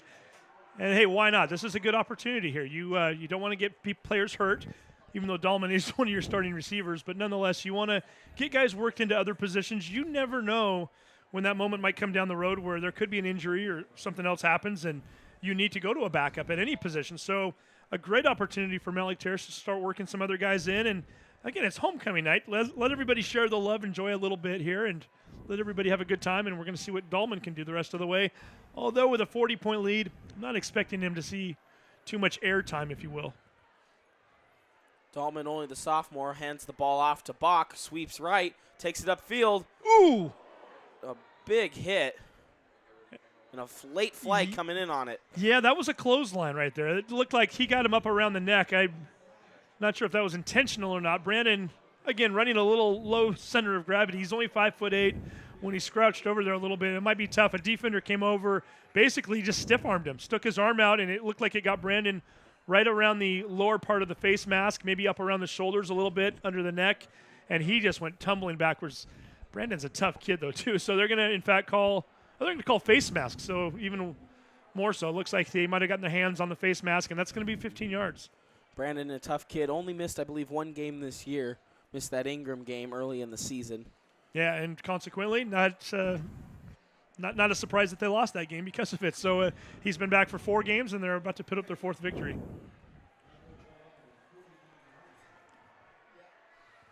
Again, the running clock, so we're just continuing to watch it tick away. 10 minutes and 8 seconds and counting.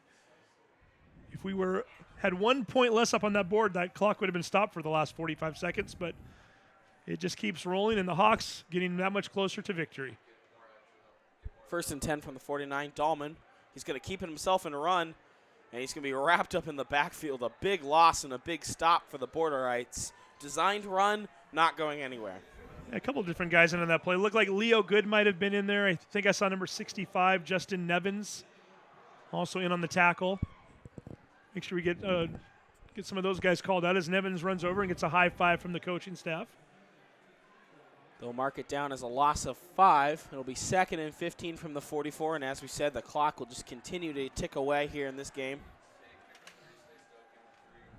And if you're Mountlake Terrace, obviously you're not in a huge hurry to get the ball snapped off. Nobody wants to get hurt here tonight either. As Dahlman rolls out, they're going to let him throw it. His pass floated out of bounds. So it'll be 3rd and long now as we'll tick under 9 minutes.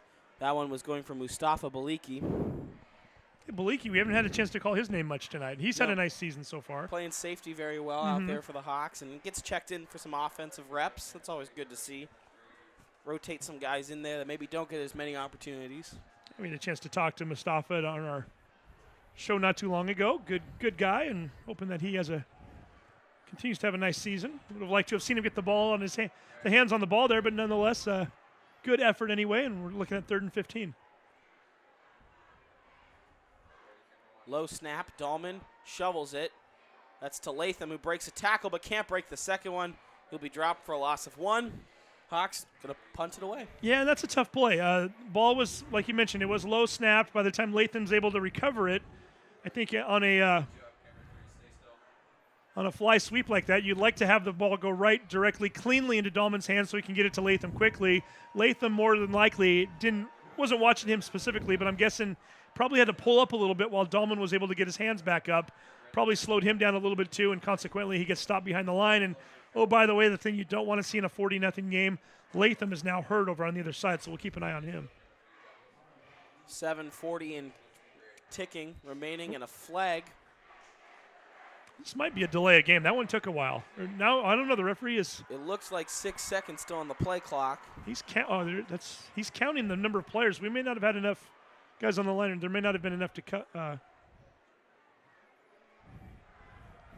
make this a legal play. We'll see what they're going to call here.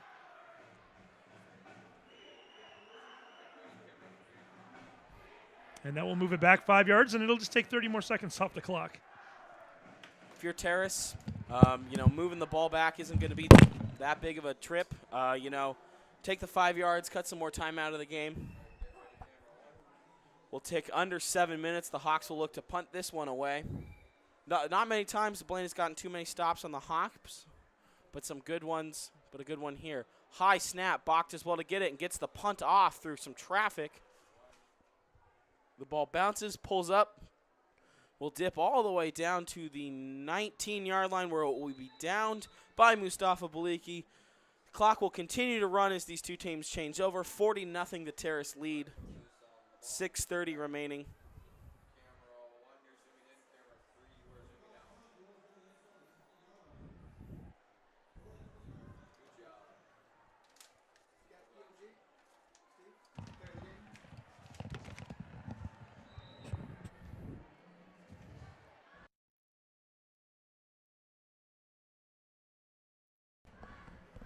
Back now, 6 minutes remaining. Blaine will take over on offense, just trying to get something going. High snap again. McKinley, Terrace defense all over him. That's got to be frustrating for McKinney, too. I mean, when you continuously take those high snaps, again, it just lets the defense tee off on you. And in that particular case, he had no recourse. It was, hey, I look up, I catch the ball, as I bring it down, there's 4 Terrace Hawks just coming right down on me and engulfing me. And, yeah, that can't be fun for the sophomore quarterback either, so I'm sure he's a little frustrated. I'm surprised he's still in there, to be honest with you. Not only is McKinney not been able to handle many snaps tonight, they've ever been high or low or way over his head, but his offensive line hasn't given him much help either. Terrace defense storming him. And he's just going to have to call a timeout at the line, not sure what's going on. So Blaine's going to take a timeout. Yeah, and while we got a chance, I want to mention the officials for tonight's game. The referee is Ted Jones. Umpire Michael Fernandez. Your line judge, or one of your line judges, is Robert McAfee. Steve Pyatt is another line judge. And then your back judge tonight, Patrick Howard.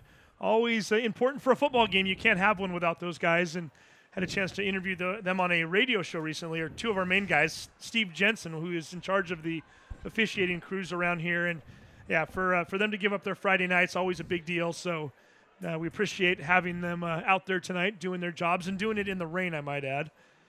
And I guess we do need to start talking player of the game a little bit. Don't need to necessarily mention it out loud, but have you been thinking about a couple of players, or do you have a few thoughts? I do have a small short list building. Yeah, I've got a few too. You want me to tell you who I'm considering, and then maybe you can kind of give me some of your thoughts? I think there maybe here's an unsung hero that I'm not necessarily endorsing as my number 1 pick, but somebody who I'd like to mention. Jay Nath, 2 fumble recoveries in the first half on defense. That's always a big deal. So I definitely think you put him up there. We're going to exclude Brandon Bach tonight. We got him 3 weeks ago. He's got his shirt. I think that's fair in a 40-0 football game. Yeah, and I mean, Brandon's been making some plays, but I mean, there's also been a lot of other contributors tonight. And after this run, we'll talk about this some more. Nice job of dragging down the running back. And once again, that was Caridad who got the carry for only a couple gains. Brandon Bach, though, I just want to, before we've ruled him out, but we do need to mention him on the honorable mention, because not only did he have a couple nice catches and nice job with the sweeps, but really the onside kicks, you can't fail to not. The punts, the 48-yard punt that ultimately ended up with Terrace getting the ball at the 1, but not 1 but 2 onside kicks converted tonight.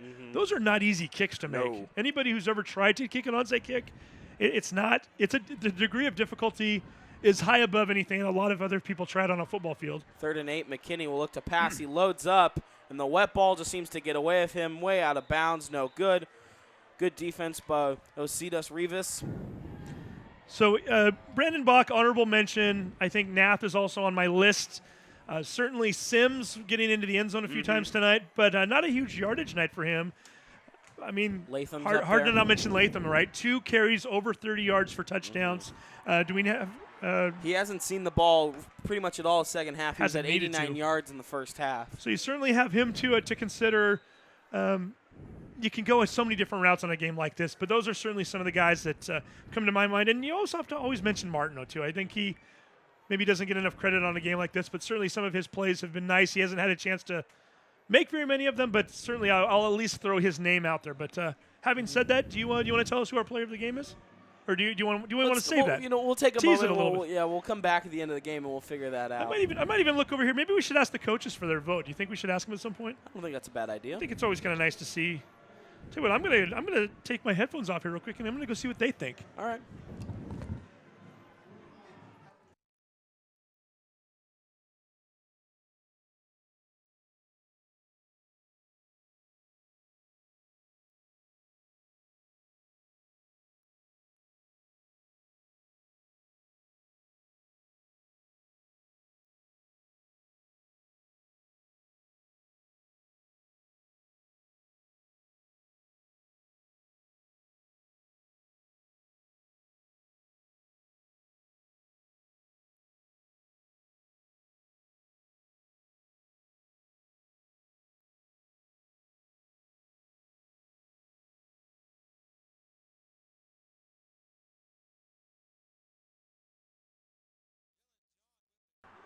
Back now is the student section rocking out to YMCA. Blaine with the ball.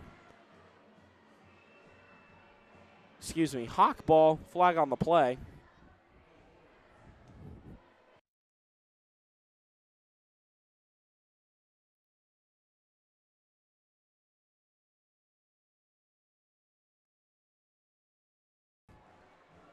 See what this call is for.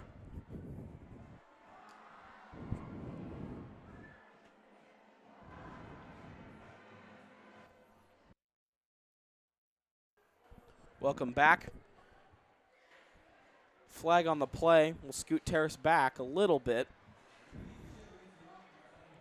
So who do we want right now, Ben? We're under the 2-minute mark, and it's a running clock, so we should probably let the coaches know who would you like to cast your vote for? Provided they'll let us choose ours. They're already talking to me here like they want to send somebody up. I told them to wait till we give them a cue, but who would we like to make the suggestion for? I think my vote has to go to Dom Latham tonight. I think 89 yards on the ground, 2 big scores, 2 long rushes. He's got my vote tonight, Steve. And he's a senior, too. It's homecoming night. My vote also is for Latham. See if we can get the coaches to send up number 2 for us tonight.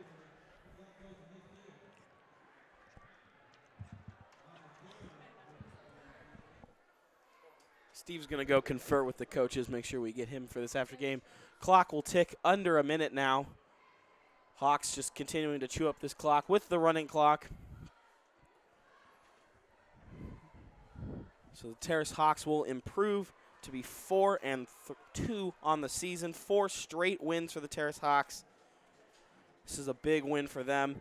Blaine is going to fall to 2-4 on the season. 2-4 on the season and 0-3 in league play.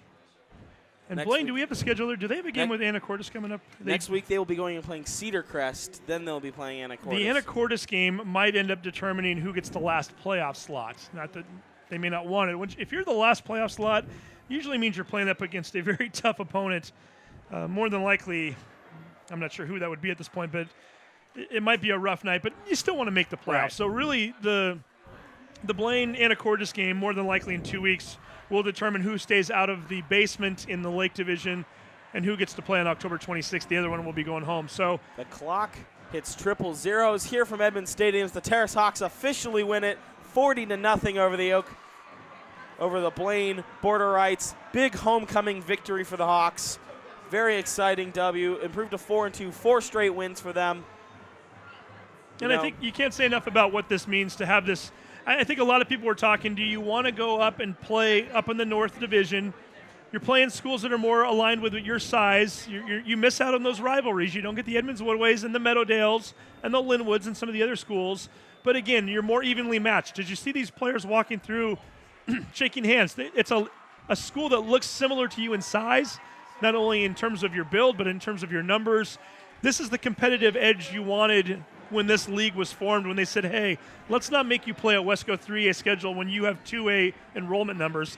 Let's have you play against other schools that you can compete with. And right now, Mountlake Terrace, again, I'm thinking maybe for the first time ever, might be winning a division championship of some sort. Again, 2 more tough games ahead. 4-2, but 2 tough games. We cannot express enough how the Terrace Hawks have 2 big road games, or have 1 big home game and 1 big road game to come. They got Bellingham and Cedar Crest. So, and that Bellingham game, 8 o'clock next Friday night. People need to get out here and watch that game. We're not going to be broadcasting it. So, to get out here, support this team. They feed off that energy. Trust me, as a former football player, when the crowd is big, when the lights are brightest, you play that much harder. You get that much more excited. Bellingham's already at a disadvantage. They're traveling on the road a couple hours. Get on out here next Friday night, 8 p.m., and support this team. It's a team that's really fun to watch right now, and they're playing well. All right. So we're going to take a quick 30-second break. We're going to get our player of the game up in here. You're watching Terrace Homecoming Football on the Hawk Broadcasting Network.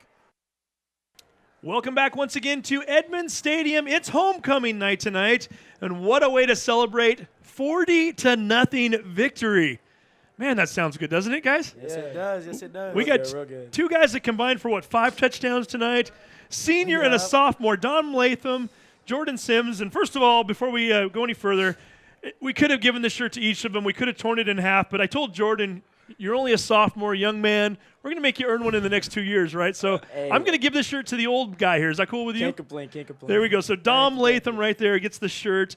Dom, since you are the senior, we're going to ask you your last homecoming game wearing this uniform, and you get a 40-0 victory. What does it mean to win on a night like this? I mean, it means everything. The fans are happy. We have homecoming tomorrow, so, we're happy. Everyone's happy. It's just a good game, especially on a blowout like this too. And Jordan, we might be spoiling you. You got 2 more homecomings still, and you get the 40-0 victory tonight. Even for a young guy like you, what does it mean to get a victory when you know the crowd's behind you like it was tonight?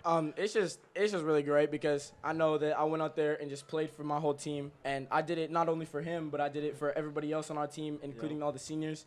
And so it's just a really great experience for us and them to have our last game or their last game, like homecoming game, be a 40-0 blowout. So you guys got the win last week against Seaholm, but the yardage totals weren't probably what you wanted ideally. Dom, what was different tonight? What did you guys do in this game that maybe you didn't do last week? I know that the line, they talked a lot more. I'd line up at wing. I'd hear them talking. They're talking, we're here, double team. I'm here. They blocked way better than they did on last Friday. We made a lot of improvements during practice, so definitely the blocking. Running backs always like to give their line shout-outs, right? So, Jordan, tell me a little bit about the guys blocking for you guys. There's a lot to say. Like, all of them boys just constantly working. Like, they stay before practice. They stay after practice. Like, they're always working. So I can't say anything bad about those boys in the front. You guys have just such a stable of playmakers right now. But the 2 of you up here have 5 touchdowns. On any given night, it's Brandon Bach, Traore, some of the other guys. Yes, sir. What's that been like for you guys in terms of is there any jealousy amongst anybody? Does anybody say, hey, I want more carries, I want more touches? Dom, you're a senior. What's it been like knowing that there's so much talent? There's definitely a little competition there. I'll go back to the sideline, be like, I need me a touchdown. Brandon will be like, dang, man, I need a touchdown too. And then we'll be in the huddle, I'll be like, Jordan needs one, I need one, Sado needs one. Like, we all just need one. So. Well, Jordan, especially when you go in there in the third quarter and Brandon sets you guys up and you're already down on the 1 or 2 yard line. Yeah. Take me through a couple of those touchdowns tonight. What was that play like there? That kind of put the icing on the cake tonight, really. It was really just – like, it was playing a new position, and since Sado was a little bit banged up, he just did a great job of coaching me up and telling me what to do, and I can't be more thankful. But big thanks to Brandon because I know he wanted to score, but he was unselfish tonight, and he just got the yards that we needed, and he got us down to the 5 yard line 4 times. Yeah, down there a lot. Huge. Not to mention he's punting, he's onside kicking, and everything else. He does it all. And I got to think too. You guys have come so close to shutouts this year. Anacortes, really not fair to not put that on anybody else. That was I know it was a special teams touchdown. Dom, you can relate to that play right a little bit there. What is it like to finally look at a scoreboard and see a 0 on the other team tonight? It's great. That feeling is amazing. We worked so hard in practice for it. To finally see it, especially on a day like this, it's amazing. What's bigger to you, the 40 or the 0? It's definitely got to be the 0. You can score. It could be like 10. We could win by 10. But the 0, because it's defense, it's all defense. Just knowing that you completely dominated your opponent just gives that a whole nother feeling. We start to look at the schedule. 2 games left before we get into playoff action. Have you guys started watching the RPI rankings and what other teams are doing a little bit, Jordan, or are you guys just focusing on yourselves? Be honest on this question. I know everybody says one game at a time, right? But you guys got to be paying a little attention, right? We're looking, but honestly, the coaches just keep us focused. We're always focused on the next game, and we're focused on where we're at. We're not focused really on how anybody else is doing besides the team that we're playing. We're focused on us and what we need to do in this next week to be the best team that we can be and pitch another shutout like we did tonight. And, Dom, for you as a senior, it's a little different right now. We're looking at still seems weird to talk about Blaine, Mountlake Terrace in a conference game. Yeah. You're used to playing Wesco. You're used to playing Edmonds Woodway, Meadowdale, Linwood. How are you liking this adjustment? Obviously, you like the wins, but do you kind of miss playing the rivalry games too? Or you got to miss playing Linwood High School. That was our biggest rival, Like, those were crazy games, but I definitely miss playing like Snohomish, big teams like that, because it teaches you a lot. When you lose, it teaches you a lot, but it's not really that different. New team, new week. New team, new week. A lot of wins, 4 wins so far in a row. And Jordan, are we ready for Bellingham next week? What's it going to be like? That could be that's first place on the line right there. You guys are aware of that, right? Yeah, we're aware of that, and it's just like Dom said, it's just another one of those rivalry games that we like to call it, because it's us against them and first and second. So we're just focused on what we can do to keep them below us and keep us at the top. Yep. First and second. We have the 1-2 punch up here, not only on the field tonight, but also numerically. Jordan Sims, Dom Latham, congratulations on a big homecoming victory and also on 4 consecutive wins, and best of luck next week, guys. Thank you. Thank you very much. All right, we're going to let these guys go right now. So, again, victorious, huge win tonight, and easy victory there, too. Dom's going to enjoy that shirt, and like I said, I have a feeling we're going to get Jordan one of those before it's all said and done. We're going to take a quick break right now. When we come back, Ben and I will wrap things up. Homecoming Night 2018, you're watching the Hawk Broadcast Network. And welcome back one more time from Edmonds Stadium. Final score once again, Mountlake Terrace 40, Blaine the big goose egg, the 0 homecoming night. Ben, you're a senior here at the school, so you know what this means. There's been a lot of talk this week. What was it like for you broadcasting the game tonight? What were your thoughts after watching this victory? I've been lucky that I've been able to make almost every football game so far this season. I think for me, being in the booth, really getting to watch the team tonight is just the steady improvement. Nothing but growth from the team this year. I mean, they're staying humble. They're taking it week to week. And, I'm super proud and senior year to see them really pushing it. And for homecoming, there's no better score that we could have put. It could have been 5-0 and we could have been happy but I'm just so excited for this team to really coming together and really fighting for, like you said, first division title and potentially ever. So homecoming shutout. The students like it. The alums love it as well. Want to give another shout out to the crew list here one more time. Go ahead and read these names off. We couldn't do this without these guys, right? Yep. So the crew: Jamie Stockmer, Rebecca Berhanyu, Cameron Ferguson, Heather Miles, Austin Davis, Tristan Sanders, Tyler Poole, and Stephen Kay. Stephen Kostick in the house. So the crew's right here. Come on over here real quick, guys. Let's get them in on camera real quick. They do all the work. They get us all set up. Get everybody get in here. We appreciate all that they've done, and hopefully maybe we'll catch another game here before the season's all said and done. We'll have to see. We'll see what's going on. But until then, we certainly appreciate everybody involved, as well as Angelo Camo, the staff advisor tonight. So again, Hawks win 40-0, and we appreciate you watching. Thank you once again from the Hawk Broadcast Network. Take care.